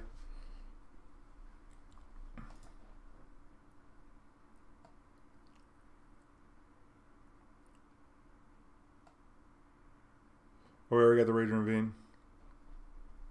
Probably could have killed him that turn.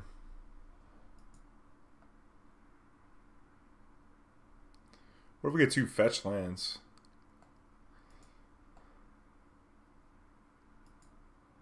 Yeah, I like that. That way we have we get thinner deck for the Warp World. Pretty sure we got him dead right here though. On board with the Gavony.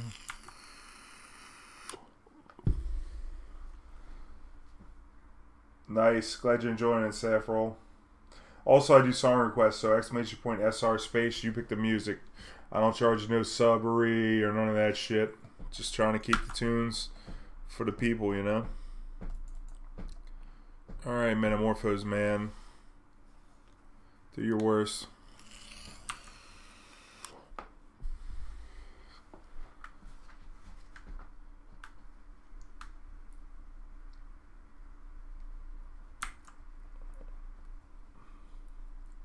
Guess I should have played the Wall of Roots before I played the Prime Time. That was it.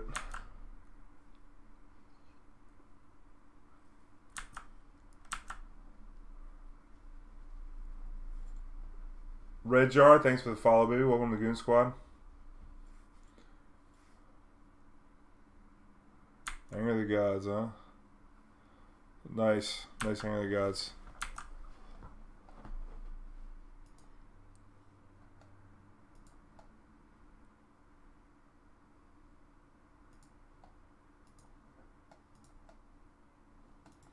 Thin this deck a little.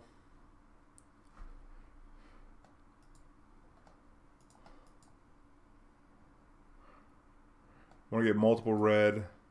We could beat him for 4. That's not bad. But I think we're just going to go for the Warp World.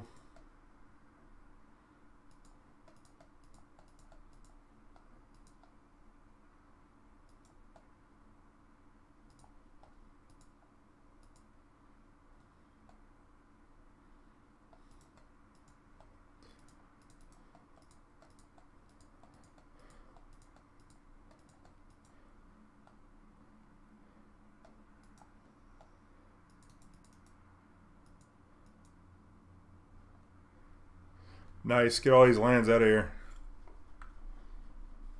I think you're thinking of the Great Aurora. Similar, but the draw. Do I want to pay the life? Probably.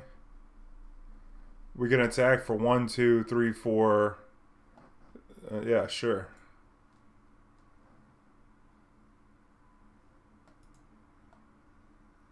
This is just lethal right here.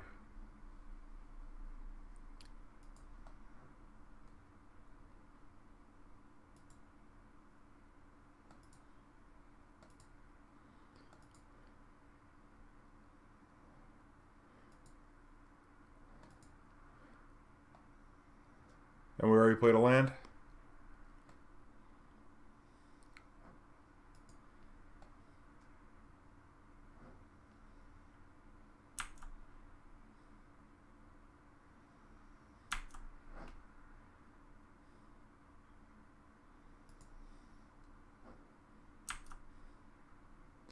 I mean, we could chain a bunch of Warp Worlds here. I mean, wouldn't that be awesome? We could just attack and kill him now. I think I want to do it. I want to do it. I mean, don't I want to do it?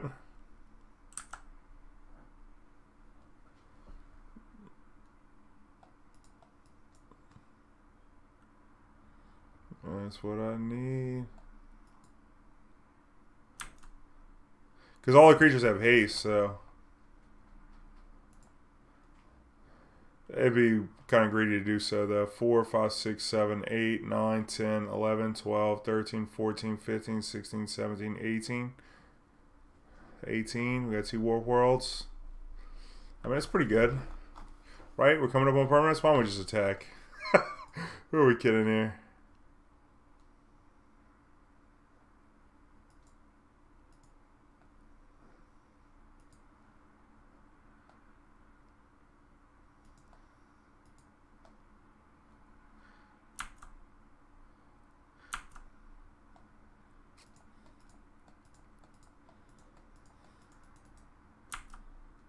I guess I could have attacked with all. That would have worked.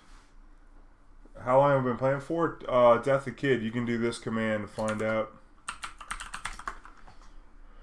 Exclamation point uptime. That works for most people. Just kill him. Have fun next game if clock is still on our side. Okay, true. Alright. The Warp World's nice. Help me.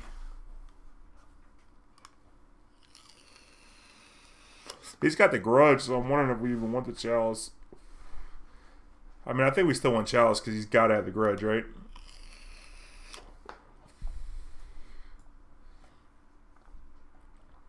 And then maybe we actually want the Treespeaker. Because the thing about it is like, we could Cavern the Elf, which is nice.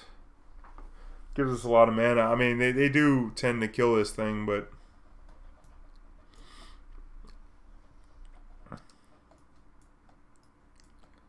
I don't know. Waller Roots just seems better. It said, did you start playing MTG? I don't know. The first sealed deck I opened was 4th edition. I opened a Bird of Paradise. I mean, I learned how to play young, but I didn't start playing competitively until Mirrodin came out. When I was like 15 or whatever.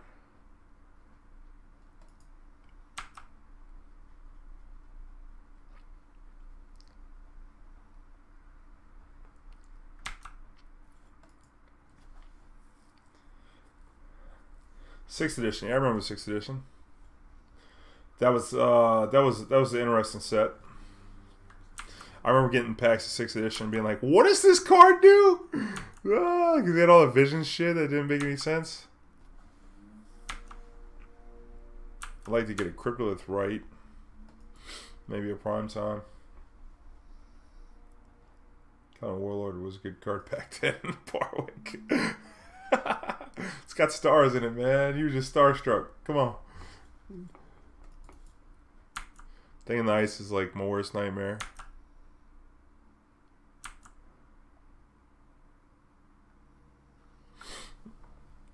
Let go in tonight. Possess some quiet conversation.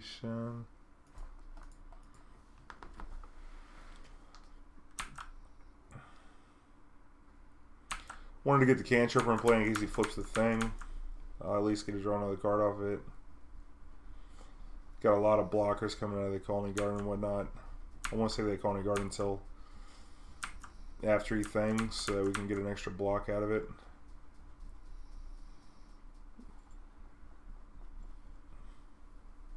Hurry boy, it's waiting there for you.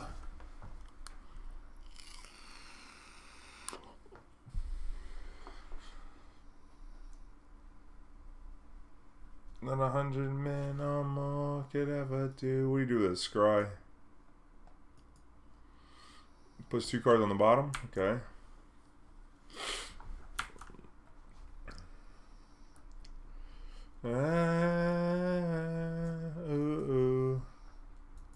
This thing's flipping this turn, y'all. Hopefully he doesn't have like Faithless Looting Phoenix. That would be terrible. Crowd in the night. One on top, one on bottom. Yeah, he must have kept the Phoenix on top, y'all. I must do what's right. Sure as Kilimanjaro rises. Yep, 10 ball, huh? Scary. Now we're getting abyssed by this thing in the ice. It's kind of annoying.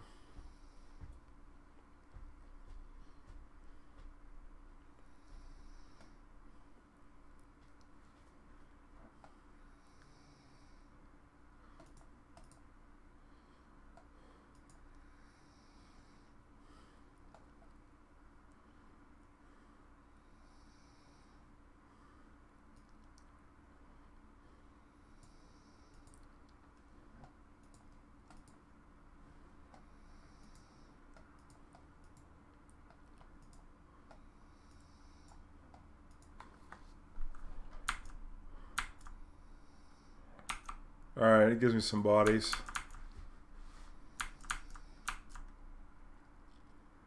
I think I'm going to block with the Nest Invader. If given the opportunity.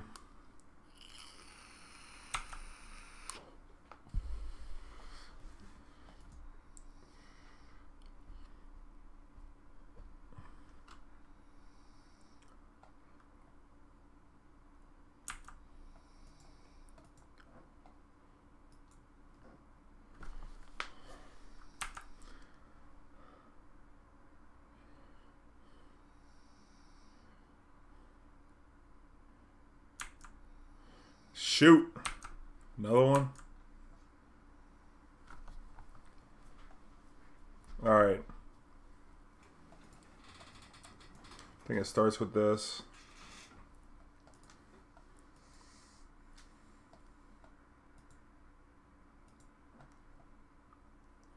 If we could live through next turn, that'd be great.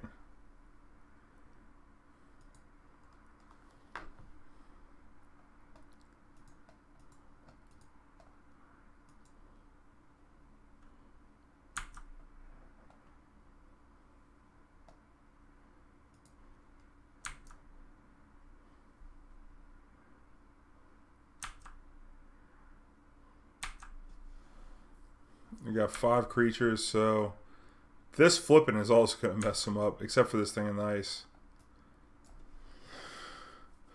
It's also a nice hit off of Warp World. Oh my god, you come with that anger shit again? Hating on me, bro.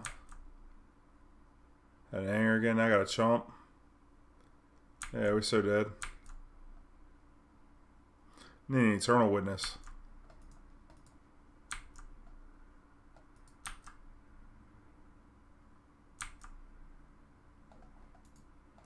Yep, Thing and the Ice beat us. Go figure.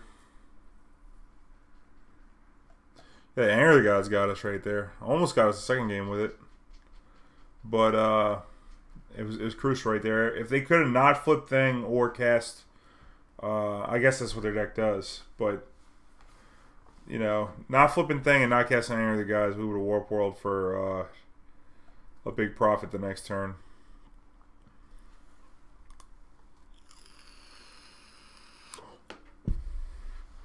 Overall, I like how this deck functions. A lot of triggers, a lot of tokens and stuff. It's pretty good. Sassafrol, thanks for the tier 1 sub, baby. Make sure you drop a Naggles out for you. I get some Naggles out for the new sub.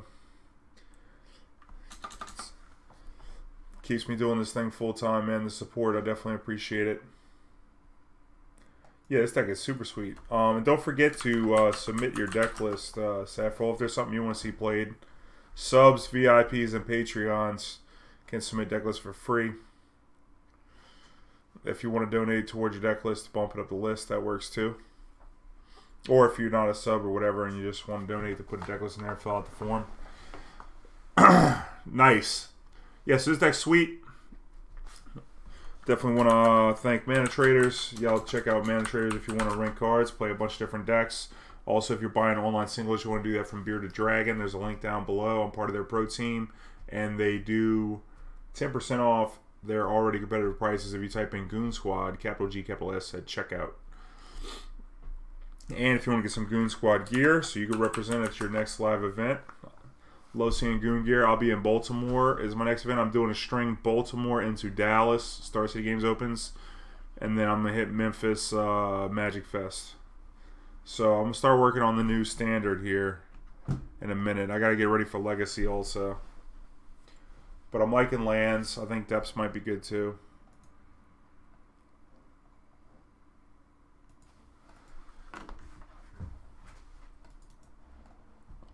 So we got the Rites with the Nest Invader. We got a little card draw with the Visionary, which is good.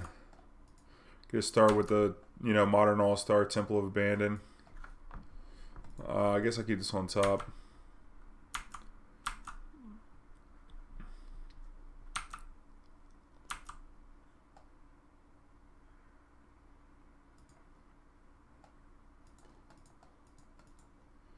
Get this down. We can start attacking for 2. It also gives us the most mana off Cryptolith Rite. Either wall. Oh, it's the folk. It's the folk, y'all.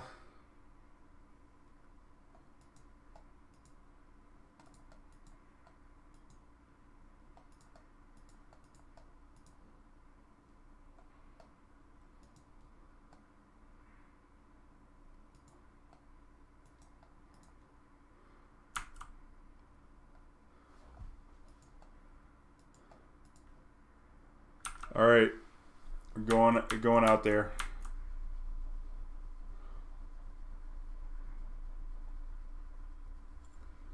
Making it happen. The thing about Aaron Forsythe's reason on staying, man, I did not read it at all. Ship it. I had a busy weekend, man.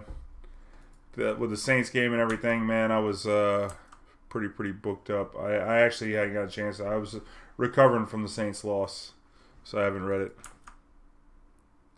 Bounce my token. Checks out.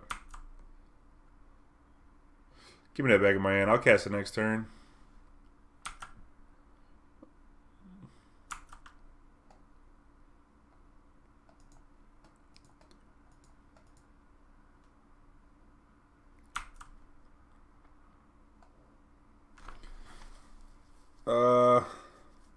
It's a pretty good draw.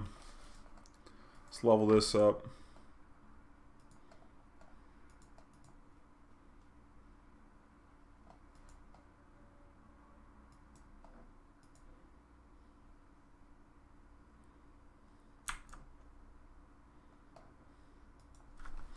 Good attack for 2.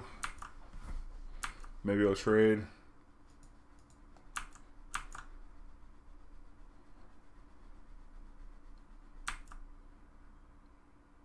We also could have just cast the Cryptolith Rite, but I don't want to endanger my life total at all.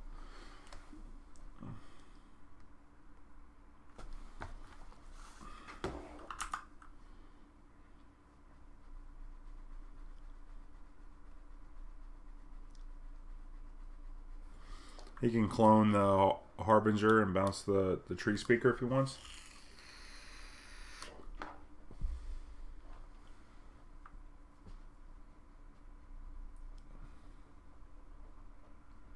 Oh yeah, well that sounds pretty fair.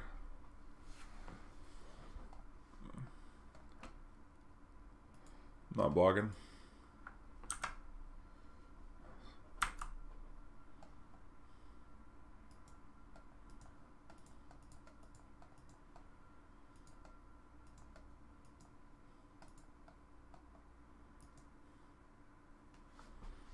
You're good at Gavony.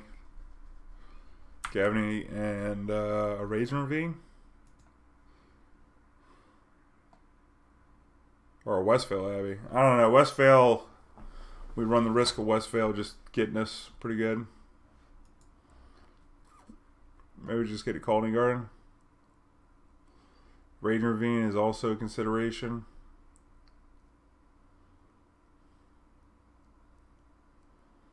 He kept this thing on 2. Or no, he cast this thing. This just moved up to 2. I guess I'll get the Westvale.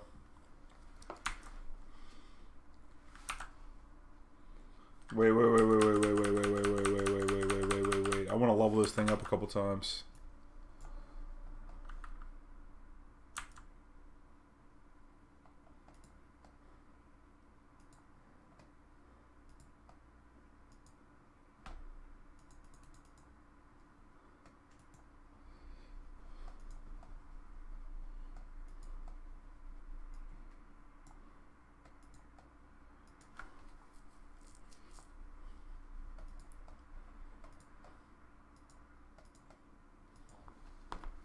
Yeah, get it like this. Just keep the prime time back to block.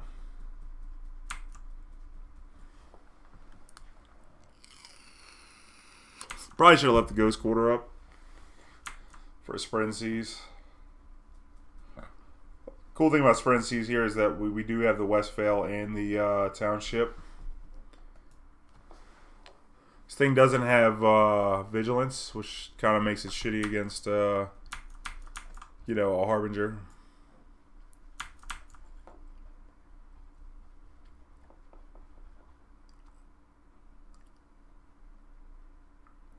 That's true. Red Jar, I feel the same way. I think that KCI was good eats for the counterspell decks. Sorcerer Speed combo deck.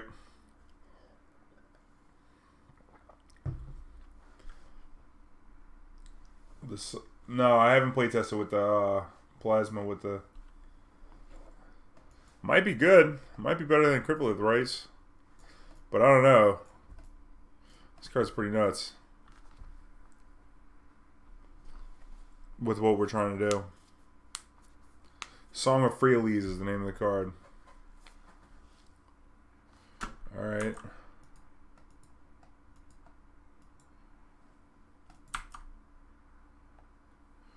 Put in another Lord. You got them all on 2s.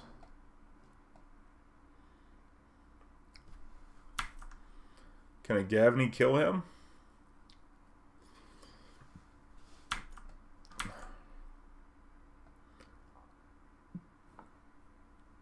I'm just going to eat this 11.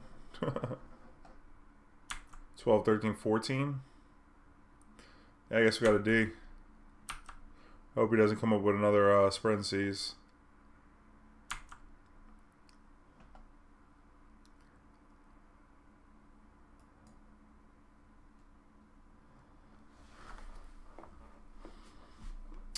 When we attack with Prime Time, we can gain 2 life. I think we need the Prime Time to block something though. Crazy as that sounds.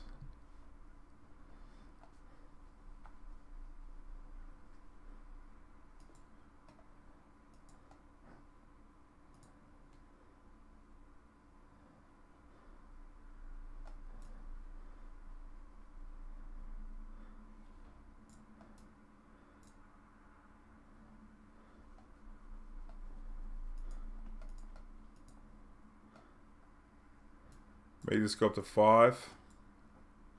Make it a 1/4.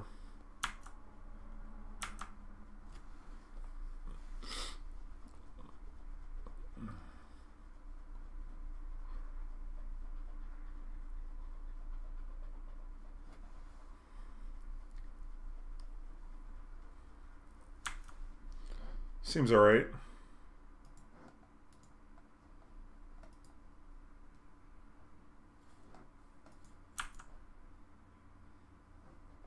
I mean, these are going to be some huge-ass merfolks.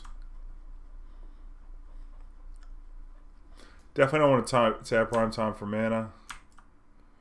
Or the Treespeaker, really.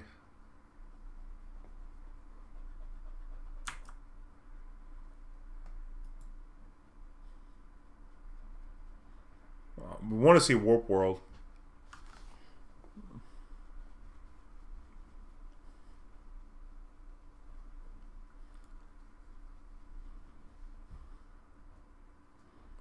I'm going to have to Ghost Core to this before combat. I mean, 4 blockers.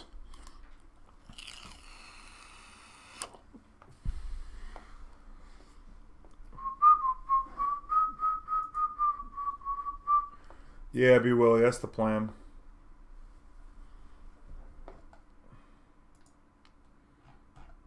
It's a nice little tune.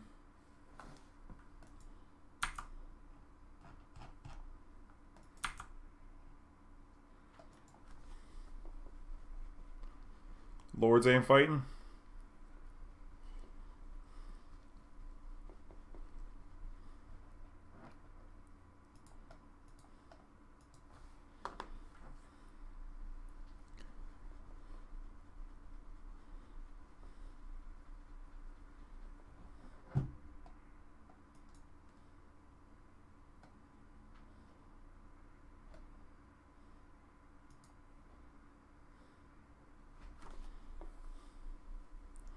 I feel like if we block any of these, we're going to lose our prime time.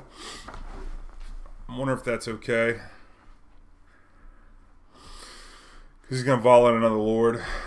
And we're going to need this prime time to block one of these shits over here.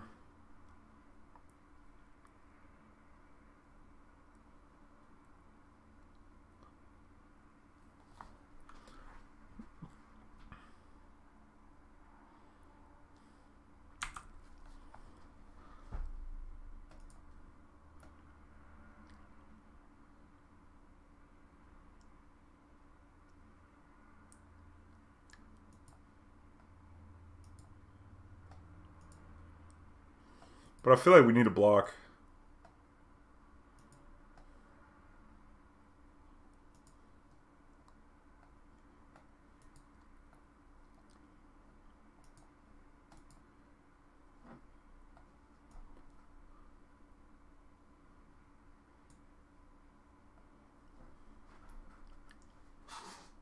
I should have put an elf up here.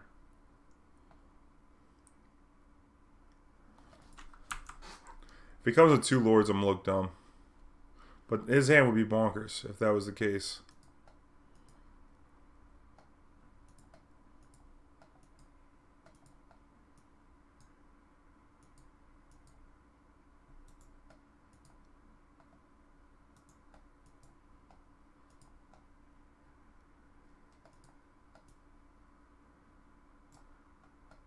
What the hell? Oh, here we go.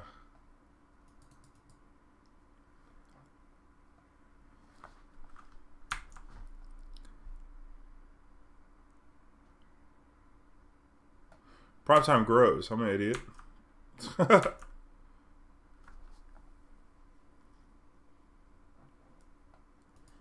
Play this land.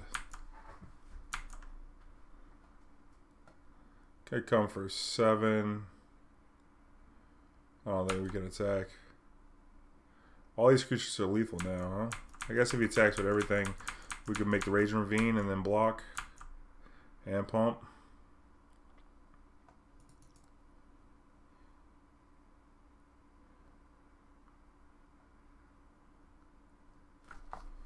Damn it.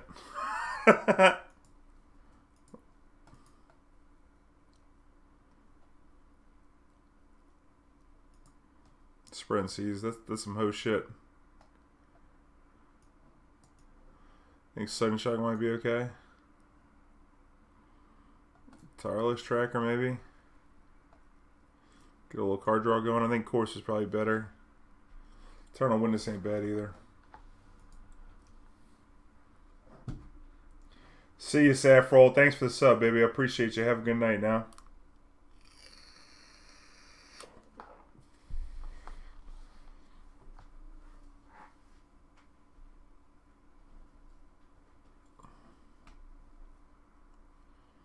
Elesh one's good. I like the Sudden Shock though. I want to keep the Witness since we're keeping the Sudden Shock in. I think I'm gonna cut a Warp World.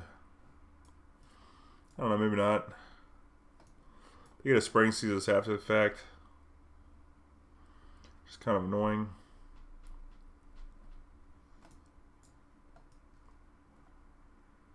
Still a Merfolk Lord.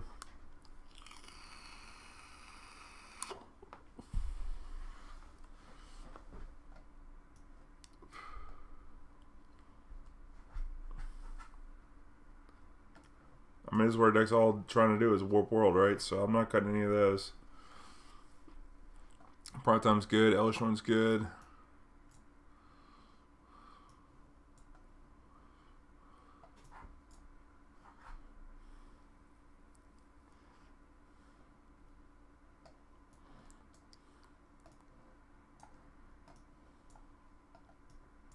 Come on, Moto.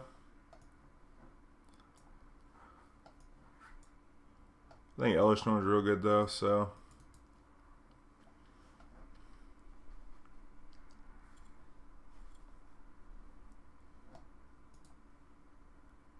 Two War Worlds in hand. I think I'm gonna keep this.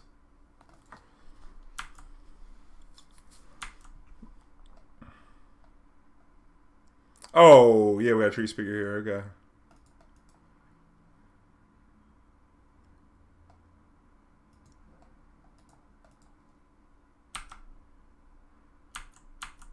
Probably was supposed to get a red source.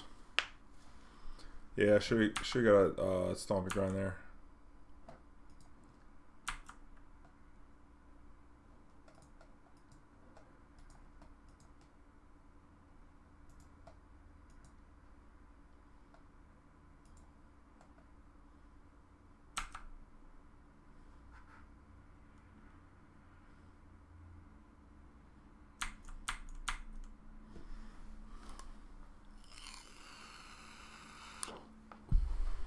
Ambitious attack. Master Waves, huh? Master Waves is good against Warp World. Shit.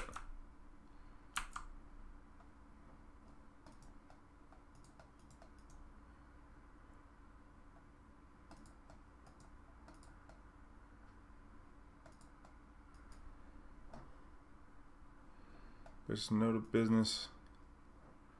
Get your Nama Chemist. I just thought that I should mention. Well, they don't have a vial, so that's good. It's gonna be hard to get steamrolled. They don't have a vial.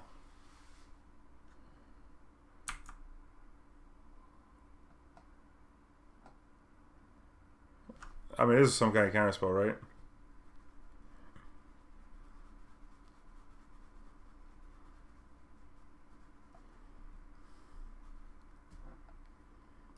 I think I might just play this. 1, 2, 3, 4, 5, 6, 4, 5, 6, 7.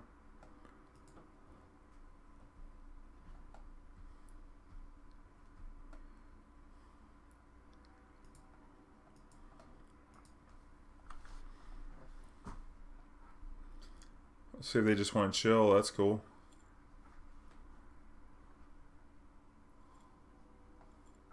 Yeah, I don't think Unified Will is gonna touch what we got going on over here. Could have just came with the Prime Time, but man, just passing 3 mana up there kind of makes me wonder. I guess what counterspell would they really have anyway, you know? It's probably a V-click.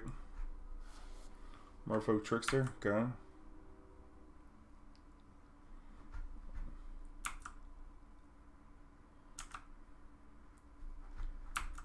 I'm from New Orleans.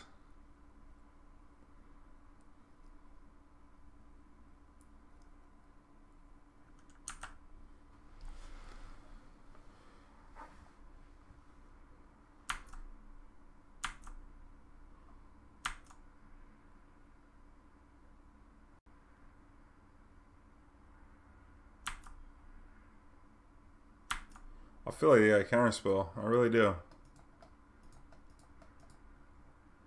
I'm gonna smoke this. They could have the Lord if they want. Now I'm gonna have to play into the counterspell though, I think.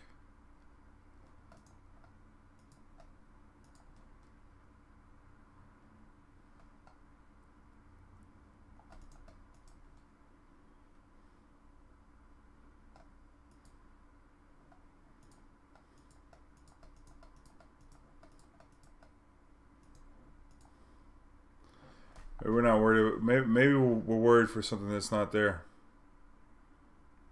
Wizard's Retort. Wizard. I just got regular counterspell. Wow. Please don't spread and seize my red source. I need Cryptolith Rites.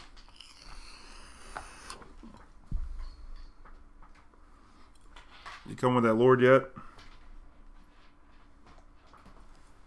Don't worry about mine, I'm gonna grind till I get it. Wizard's Retort. That sucks. Please don't spread and seize me.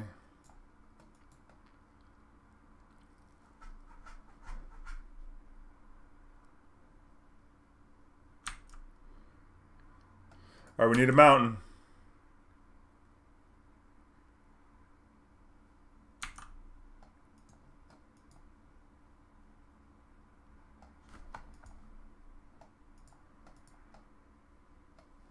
I think I should gamble trying to hit the permanent, to be honest with you.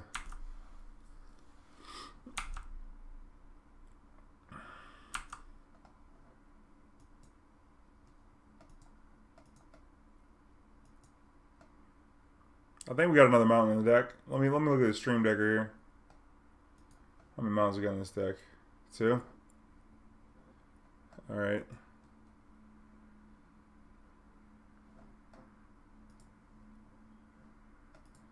Here it goes. The world is getting warped.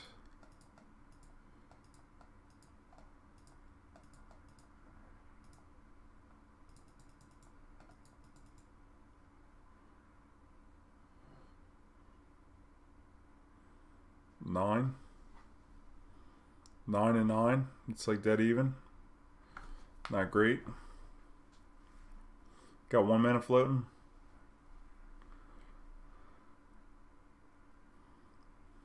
Oh lordy. Oh lordy. Let's get a reset either vial.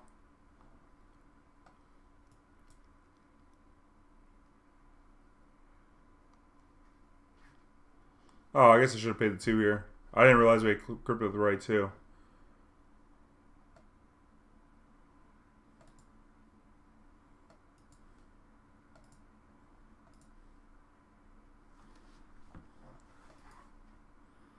Now you get to spread and seize me? Okay.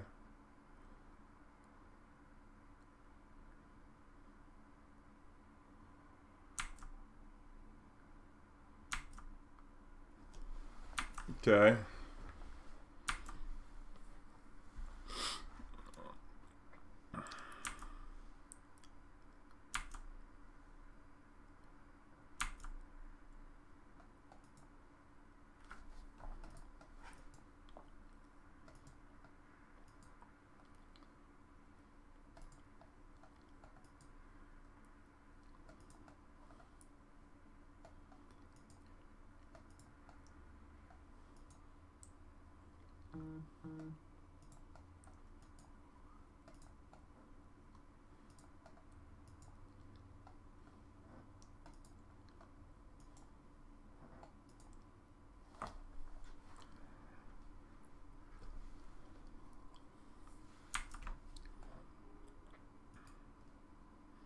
Alright, so what do we want? We want to gain some life for sure. So we want Radiant Fountain and I guess Khalni Garden. Well, actually, we probably could have just killed him. Yeah, we could have killed him. We're going to gain life off the Courser. This is silly. We still kill him.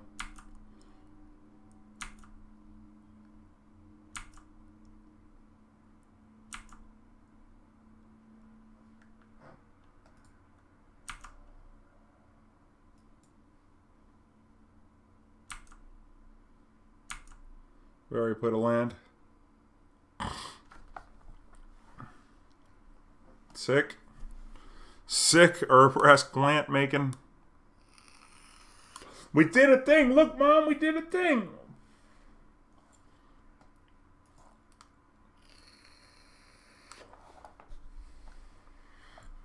Should've got double plant land, but ended up not mattering.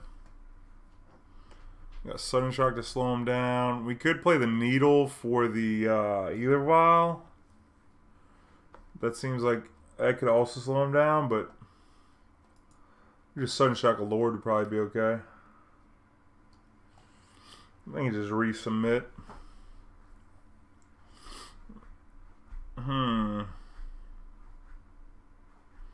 This hand needs another land. Bad. But if it gets a land, it develops pretty fast. I'm gonna keep it. We draw a land like this Treespeaker, Cryptolith Rite. It's all gonna do a lot of work. That wasn't a land, but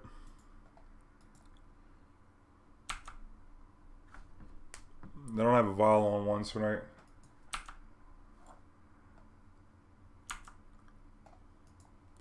Of course, I drew a tap land. I'm not attacking because they have Merfolk Trickster. There it is.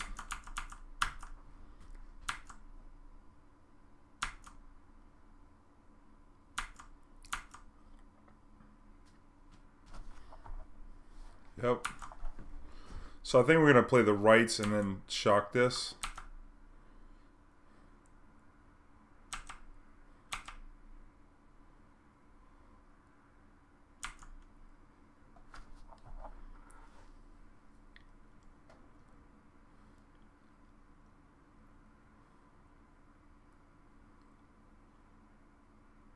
Could level this up and play a Courser too. I don't have a land drop though, and I want to shock this Lord before he gets another one in play. So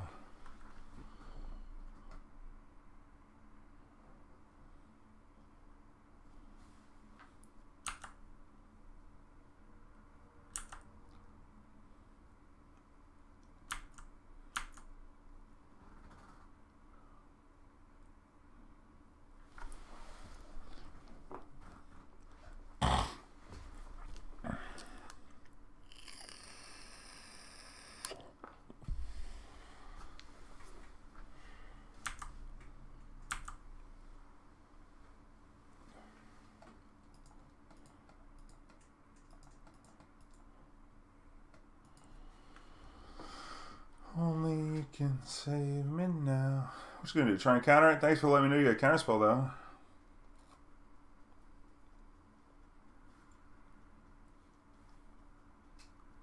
Sudden shock, bro.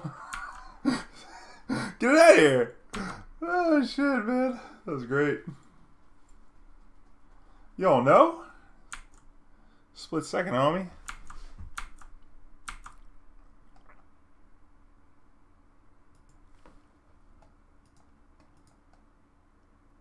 Oh, I should play the Courser first.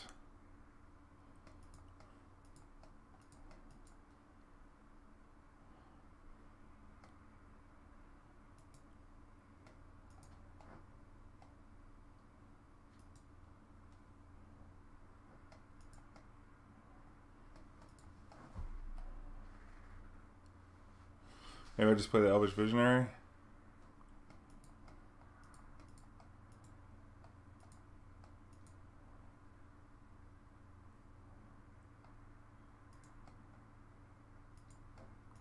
I like leveling up first, because if we could warp this world, that would be great. He's gonna have a counterspell though, so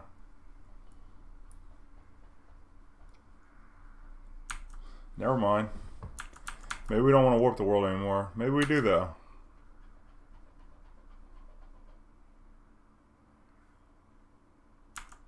How about I block? 2-1 over here.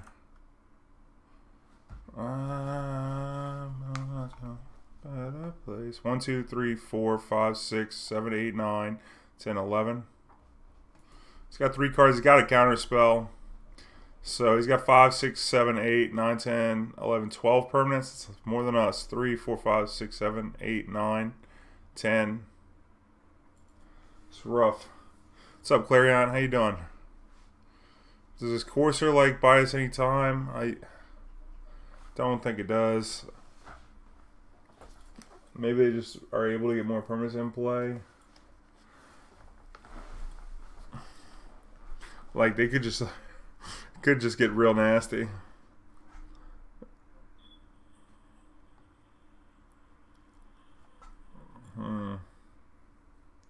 Can hope to get lucky, huh? I mean, he got a lot of permanents in their deck. I think I gotta go for it. We know he's got counterspell in their hands, so they're gonna be able to counter a second Warp World if we hit an Eternal Witness. Question is, do we play the Courser first?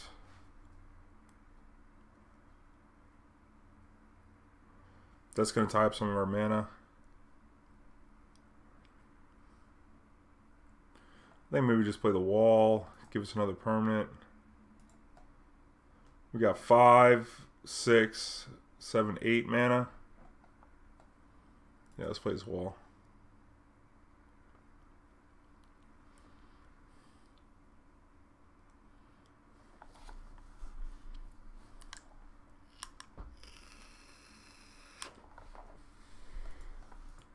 One, 2, 3, 4, 5, 6, 7, 8, 9, 10.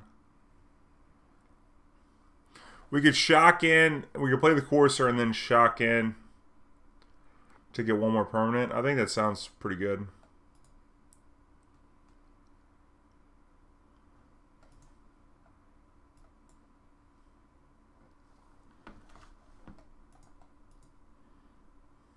Yeah, let's do it. We didn't come here not to do it.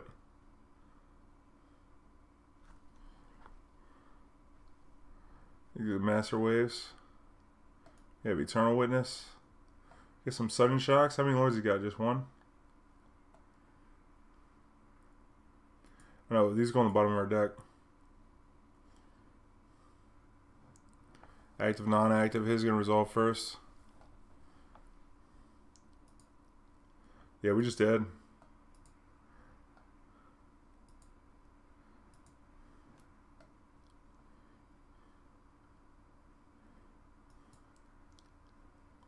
Oh, I should have got the Sudden Shock back. Let's kill this.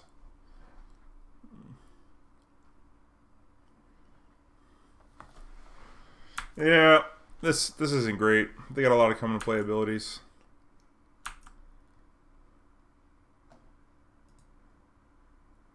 Got more permanents. We didn't want the Warp World. We wanted to shock this. But, I mean, we still couldn't really fight this board.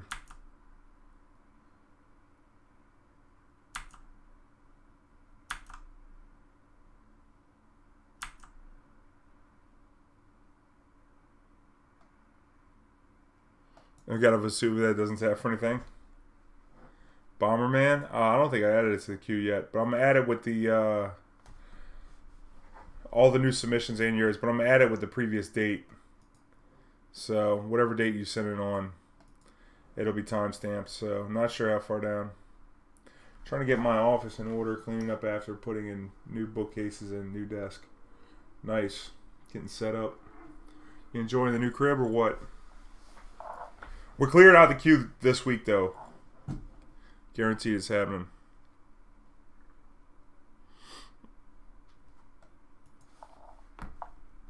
I'm just scooping, yo.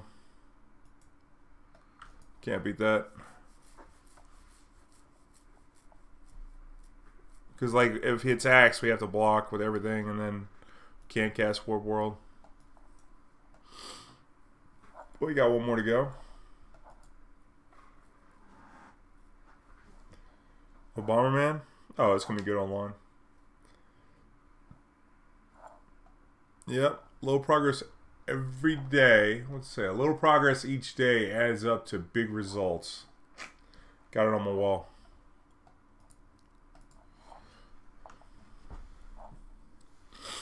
Teenage me.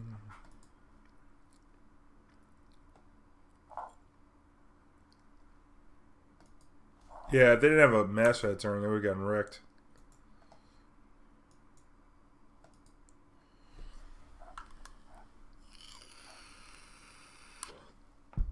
Oh, man. It's a fucking elf. I was over here like, dude, if you go turn one Glistener off after I took the Malarias out of my sideboard, I'm going to feel real bad.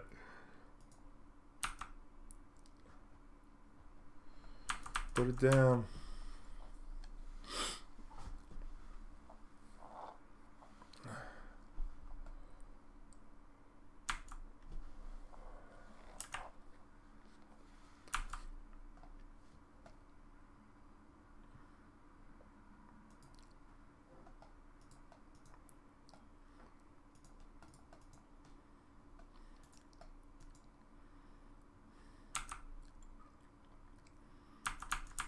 Elves is probably a tough one too.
Probably gonna just play Khalni Garden here. We're not even close to casting Warp World. We need a Cryptolith Rite. Elesh Norn would be dope. Maybe we should play Temple Garden. In case we draw it, then we could Vesuva the Temple Garden and try an Elesh Norn.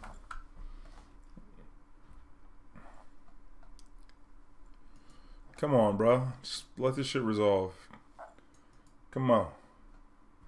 Let me just plan up on your ass real quick.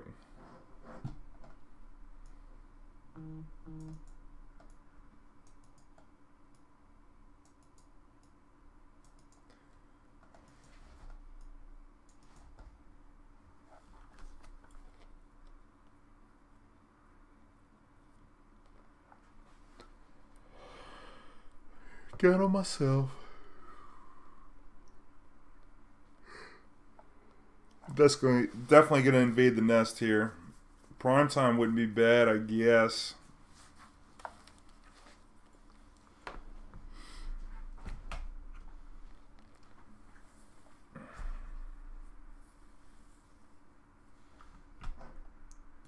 Taking forever. Yep. Misusing that F6. Tapped out playing elves. Okay, so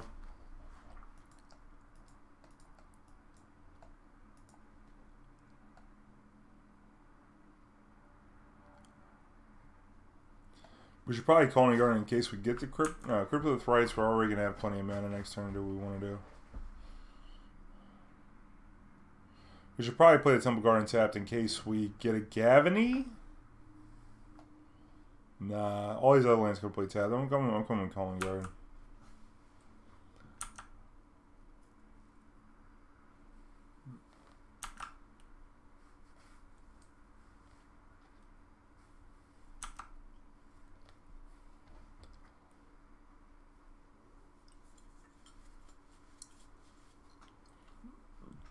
We definitely want to keep this forest so we get prime time if we need to. Plus, if we want to draw a, if we draw the land that flips, Westvale Abbey, we might just go in. Might just go in with that. So having the plant in play is going to be relevant.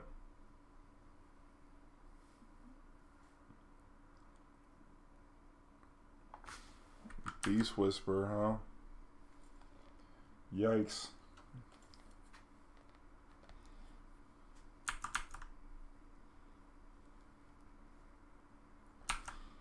Now, if we drew a Elesh Norn, we would have wanted to play the Temple Garden first. So that's the only bad draw that we could really have. I mean, we could have plenty of bad draws, but that would be like giving the Khalni Garden tap.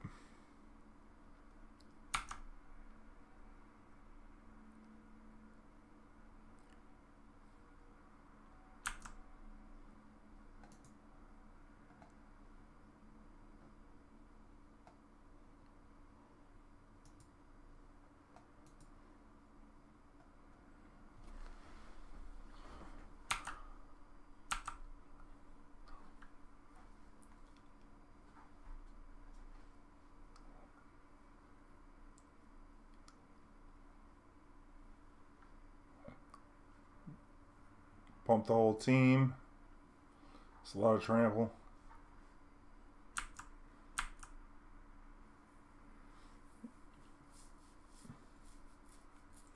Beast Whisper. It's an elf, y'all. Okay. Come on, let me draw Elesh Norn. That'd be great. Oh, he's comboing.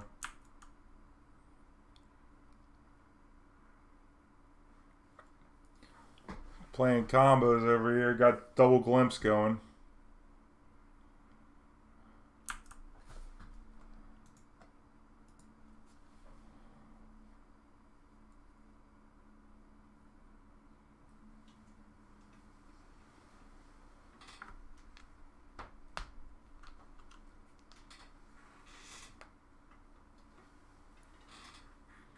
What have we got? He's got to be playing Nelson on that deck.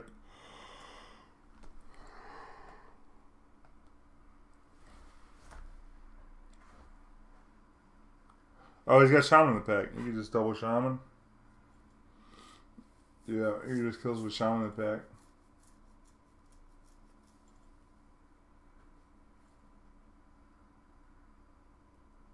Draw cards, win games. This deck is sweet, draw cards. We're not doing much winning with it, but I'll tell you what. Nothing like a Warp World, man.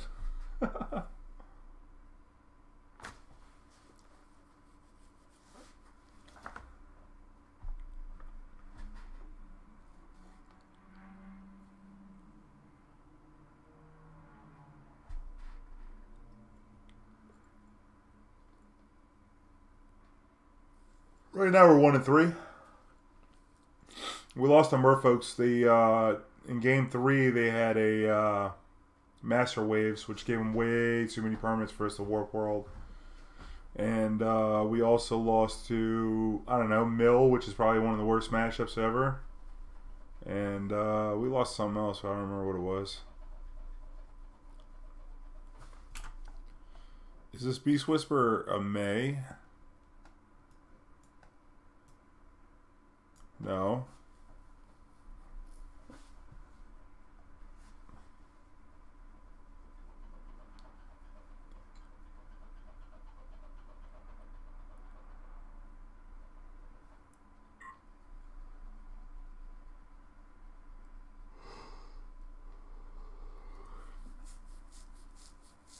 Gotta tap them Nettle Sentinels first, man. Come on.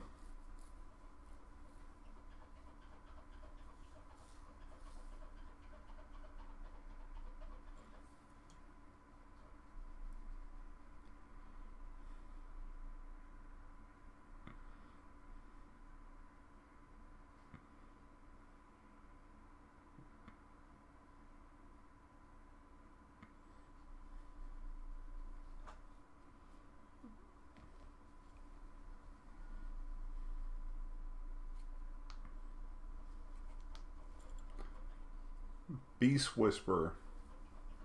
Oh. Come here, little mama, let me whisper in your ear. Oh yeah, we did go off. We Warp World and Warp World, which is nice.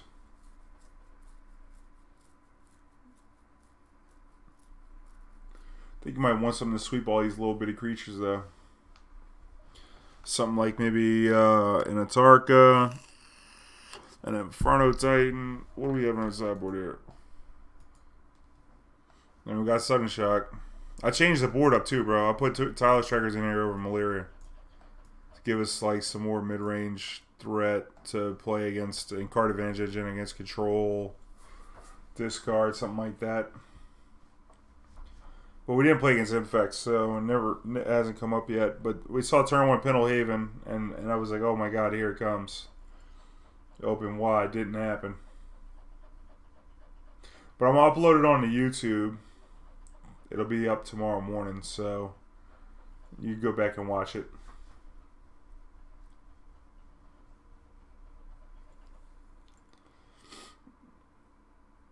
It was a good day to play Warp World.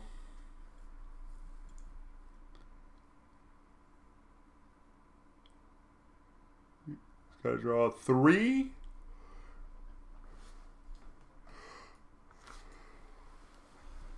Seven, 8, 9. I mean, if we draw Elesh Norn, we can cast it. Oh, you're going with Coco. Oh, we're just dead.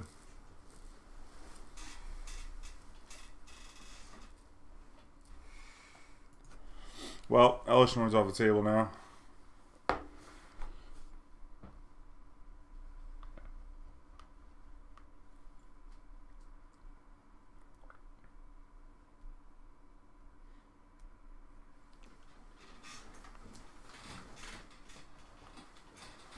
See, lead the Stampede.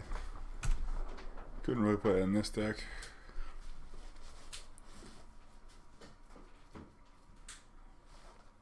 It's kind of only Elves that plays this card.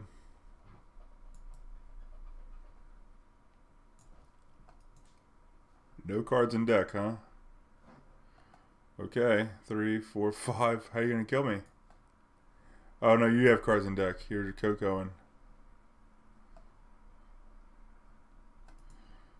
Alright, 3, 4, 5, 6, 7, 8, 9, 10, 11, 12, 15, 16, 17, 18, 19, 20, 21, 22, 23, 24, 25, 26, 27.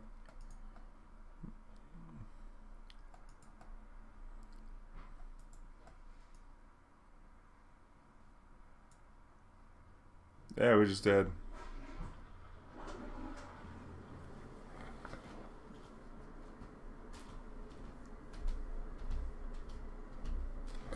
Pretty sweet, Beast Whisper in this deck.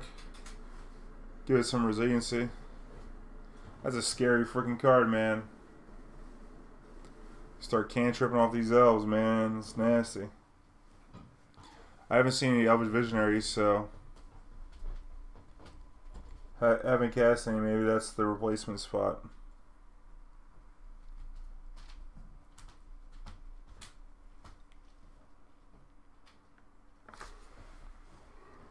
I know how I play it.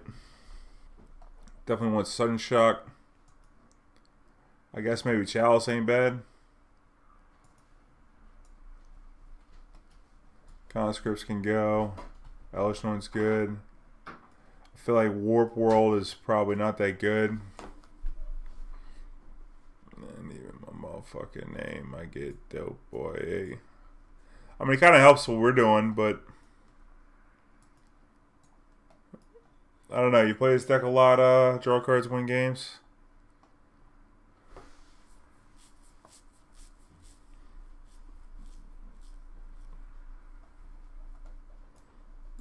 I guess the Warp World is the one-shot combo, but shit.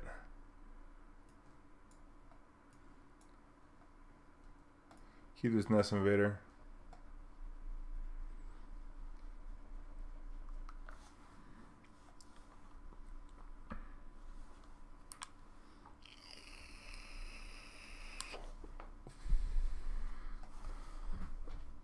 Asking how I shoot if it's plastic. Alright. While I'm making it up. I don't think Warp World's that great.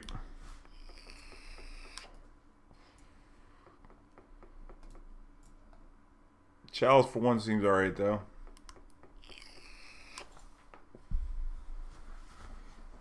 Yeah, I mean I can see trimming on them, you know, like we need the 3 to combo off. We only need one Warp World to really kill them. Courser might just be the cut.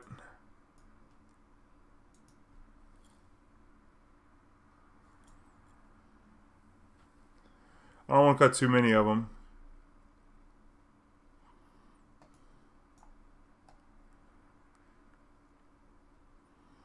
$61 cards. This is what gives all our creatures haste to kill them, so...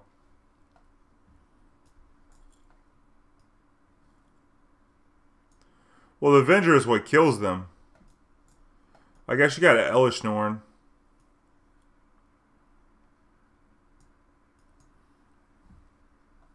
But if they get multiple Lords out, that's going to be a problem.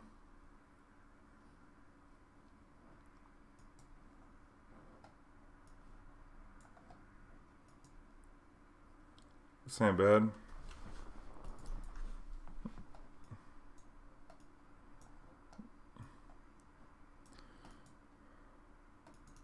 Mole in the 5. Alright.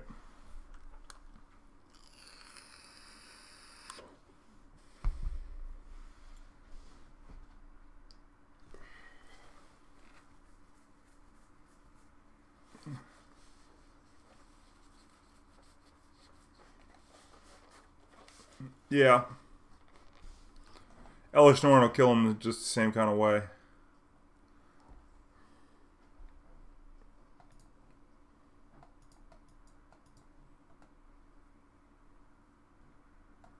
I want to keep this on top. That's going to be our payoff for the Waller Roots. Start with the Chalice and the Waller Root Shock.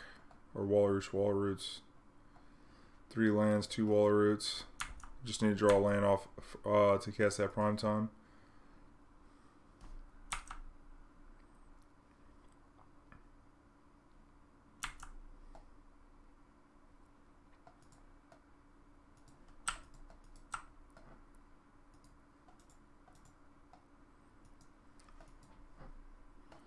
That should slow him down a good bit.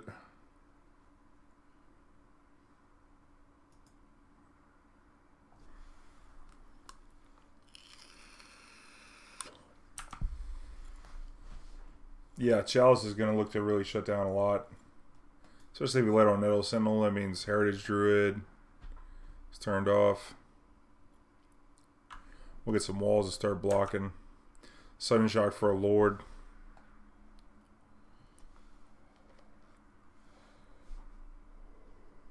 I think we just go double wall next turn. Yep.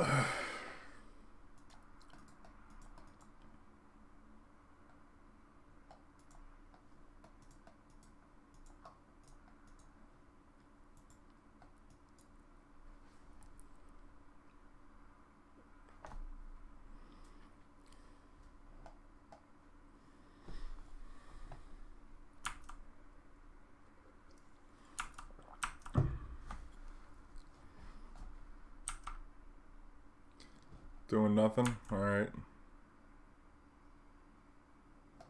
Awkward.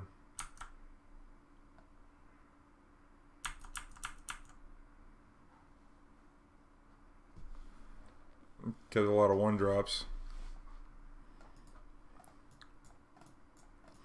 1-lander, mono 1-drops. Try to get paid.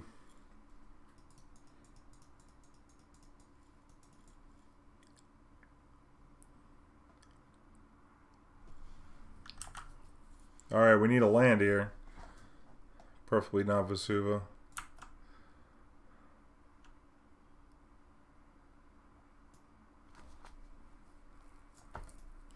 I mean, we could sudden shock this. And then he won't get the elf.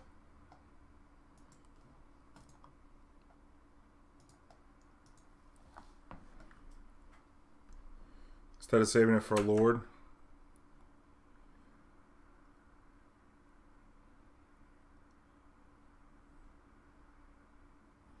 We just gotta draw land, just jam Titans on them.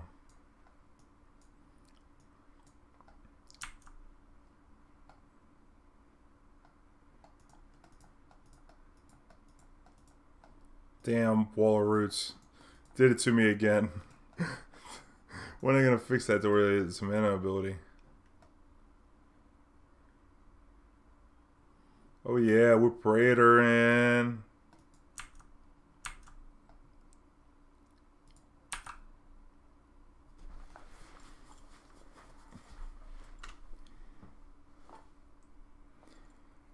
Now we're gonna have hasty prime time. That's awesome.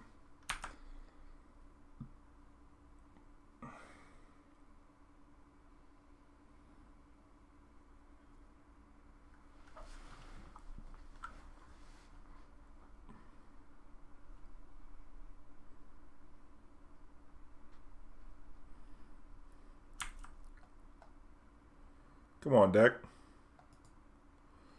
Oh my god. Deck, why you do me like that?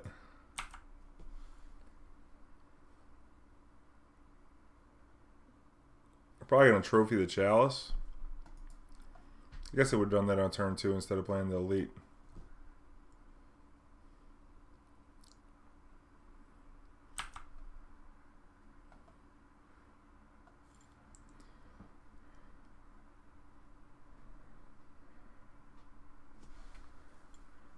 Yeah.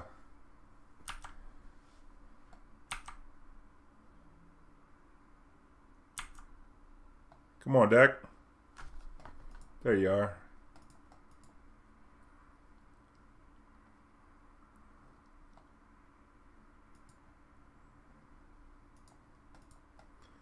Damn, plant walls did it to me again.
Could have went for the big combo, but no reason I'm showing the deck.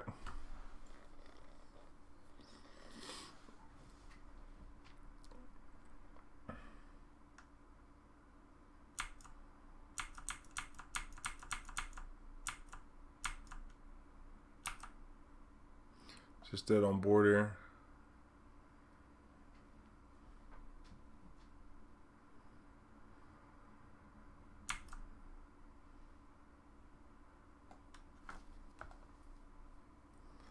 I'm not going to show him that one.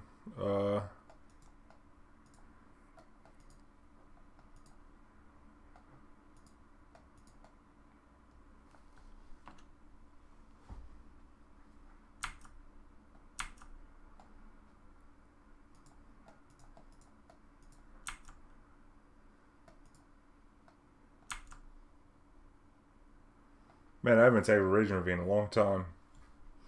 I haven't seen this trigger in a while. It just gave me a flashback to when it was in Standard. Not that I ever used it then, but, you know.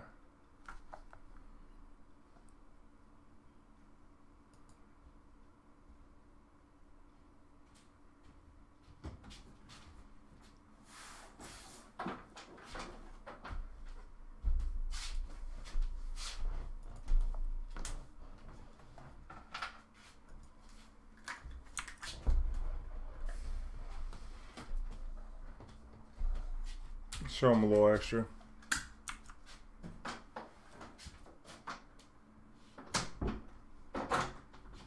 And we pray and we pray and we pray. Every day, every day, every day, every day.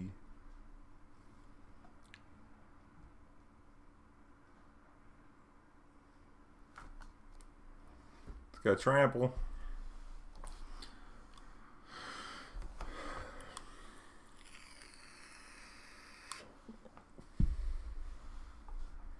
Yeah, maybe we should cut the Warp Worlds and play 4 Praetors. Come home, come home. Who is cry, cry?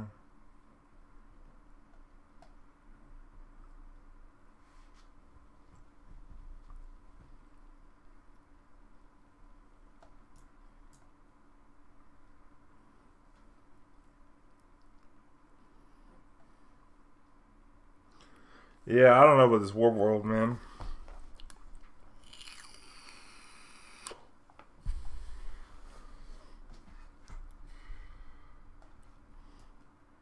Maybe we cut a witness because we don't have all the Warp World in. I don't know. Just keep this Courser out of here.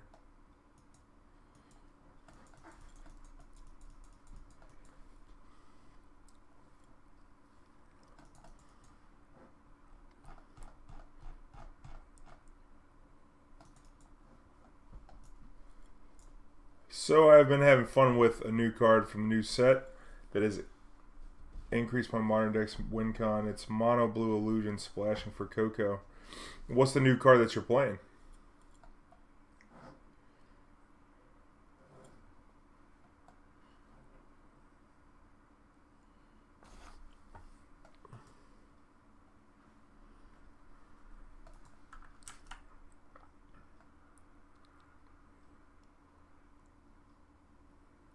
Tell me why I die. Treespeaker draw? That'd be great. Oh my god, I'm so good at this game. I mean, we're probably still gonna die, but like, I don't really like this match that much, but man, did we draw that one, huh? That was the only turn we wanted to draw it, too. In front of the Chalice. Level this thing up and play this Chalice. I guess sudden shock something.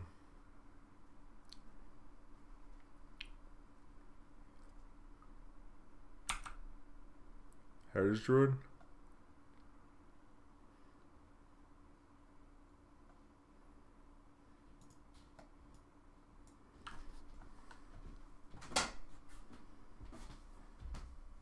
Can't believe we drew a Treespeaker. That's nuts.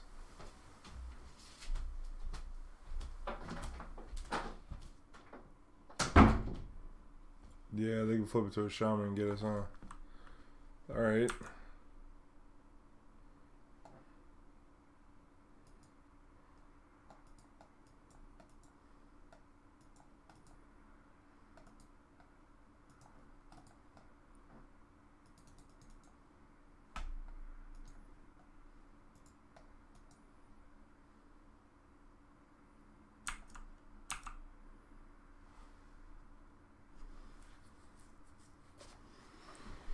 You can play Wall, Nest Invader, and Sudden Shock next turn. You can play the Wall off the Treespeaker. And then play Nest Invader off a Ghost Quarter Wall. And then we have the Roots on their turn. What is this 3-mana spell? Is it Rex Sage? Oh shit. Alright. Well, that's how it be, I guess.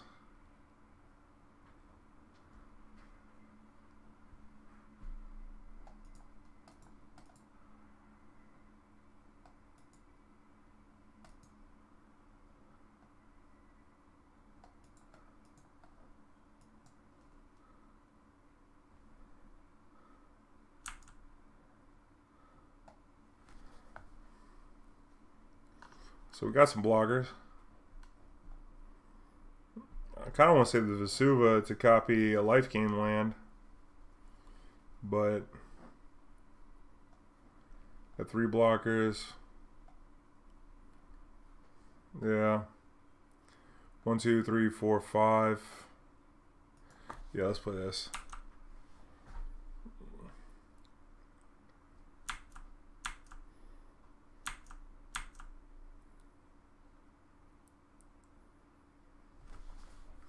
Also, we can fetch up a mountain and I mean a forest and sudden shock one of these elves if they attack.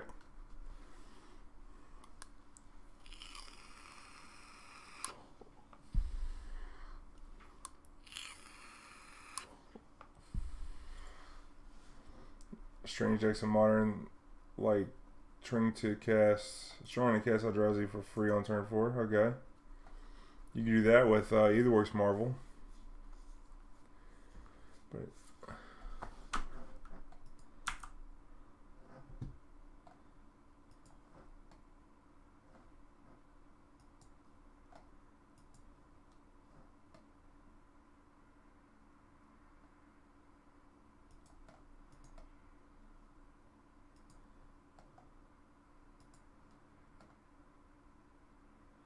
Might have Coco. Alright, I think we're going to keep this. I think we're just going to fetch on the end step.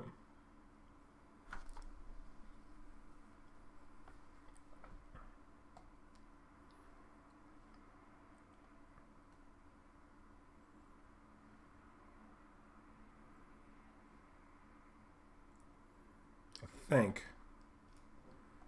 Maybe we should kill one of these elves. He has no trouble with mana, so... Because next turn it'll be prime time. 1, 2, 3, 4, 5, 6.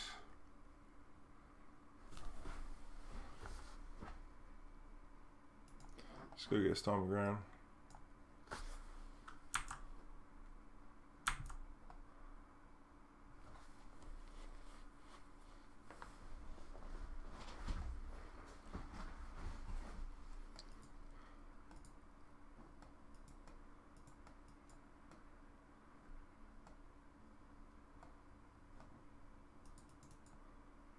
Wait, we need to use this wall, don't we?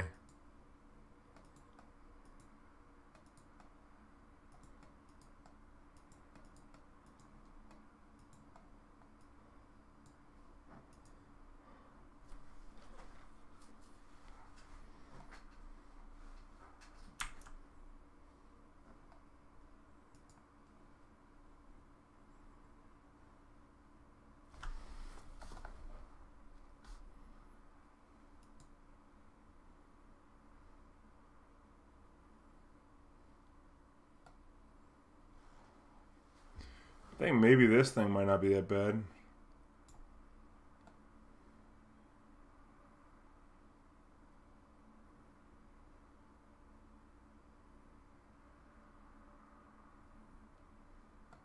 Because, I mean, I don't really want a War World, but like...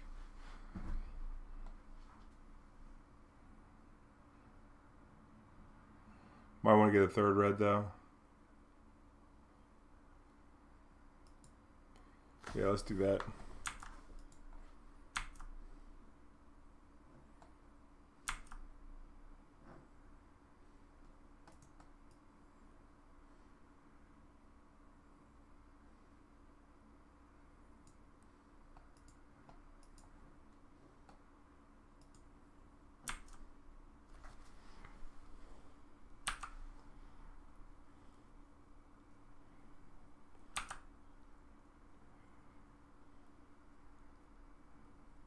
Alright, so we got the Sudden Shock ready.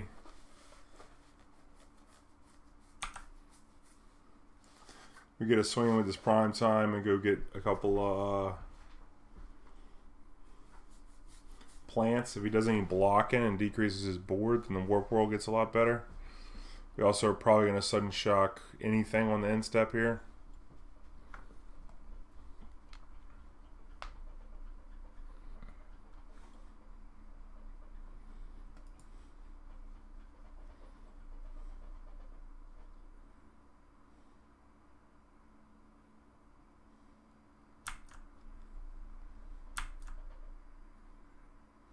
Oh, I shouldn't have let him untap this Noble Sentinel.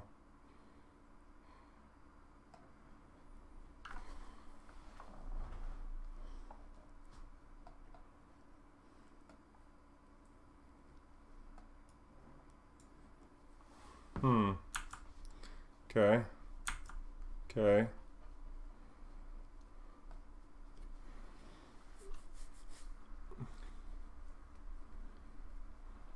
Oh, man.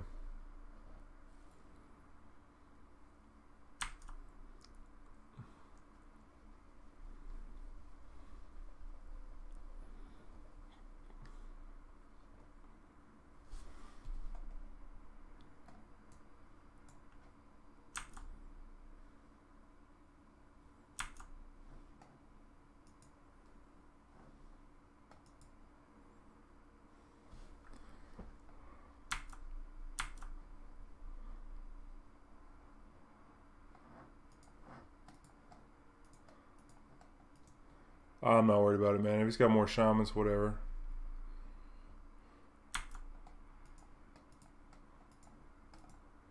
Get free launch on this Land of War. I'd like to draw an Eternal Witness. That would be great. Oh my god. How did I do that? How did I do that?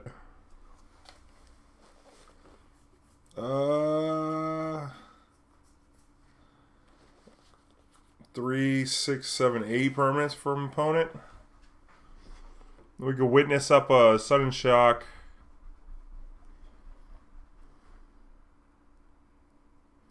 Decrease their board a little, but... Or we could witness up the prime time to make for a big warp world on the following turn, which gives them another turn to do their thing. Or we could warp world now. 3, 4, 5, 6, 7, 8, 9, 10, 11. I kind of like prime time here.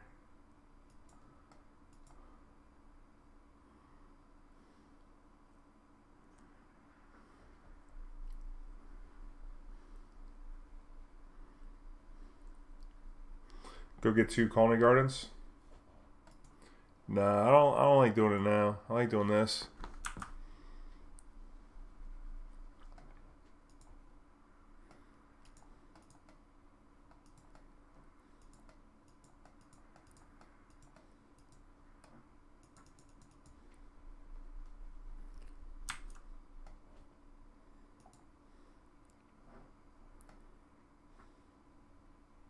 Just go get some Khalni Gardens. And we'll warp next turn.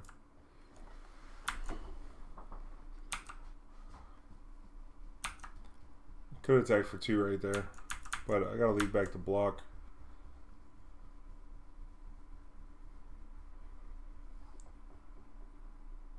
It's scary, man. It's scary, but I don't know. I mean, that warp world would have been pretty even.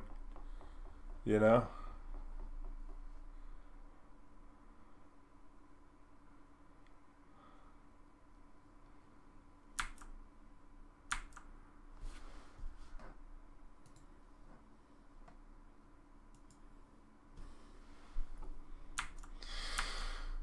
Come at me, bro. Did not come at me. Alright, cool. Okay, now we can do the thing. You ready?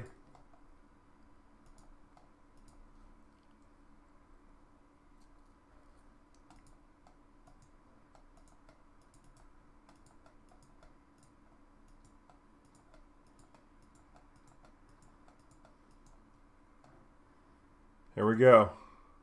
This is what it's all about, y'all. Let's see what the world turns into. Holy shit. Let's find out. Don't double shaman me.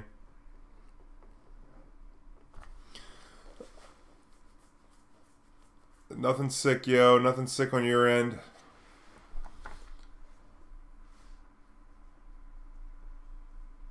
Yep. See you later, Nick Squirt. No one will miss you except Matt Ness.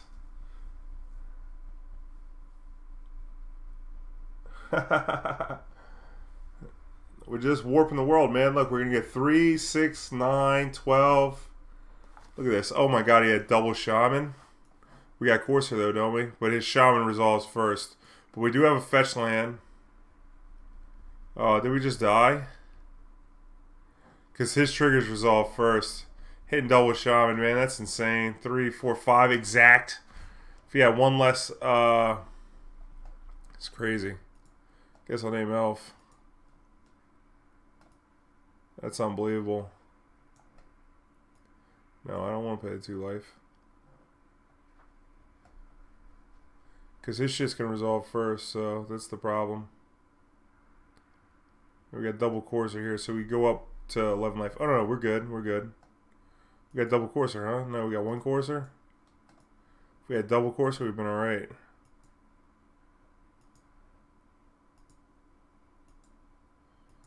Man, maybe we should have killed the shaman of the pack. Did we? Did we? Yeah, we did.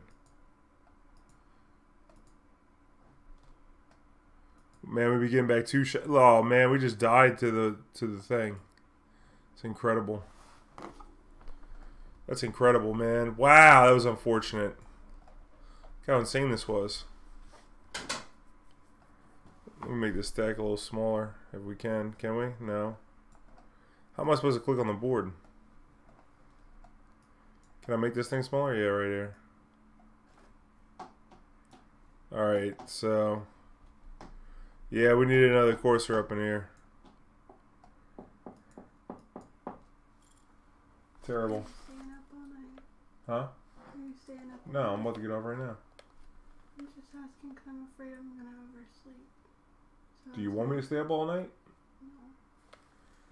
No. I mean, I can stay up all night and make sure. Yeah, what time are you waking up? 6 o'clock? No, I'm not waking up at 6. What's on? I have earplugs. What's on?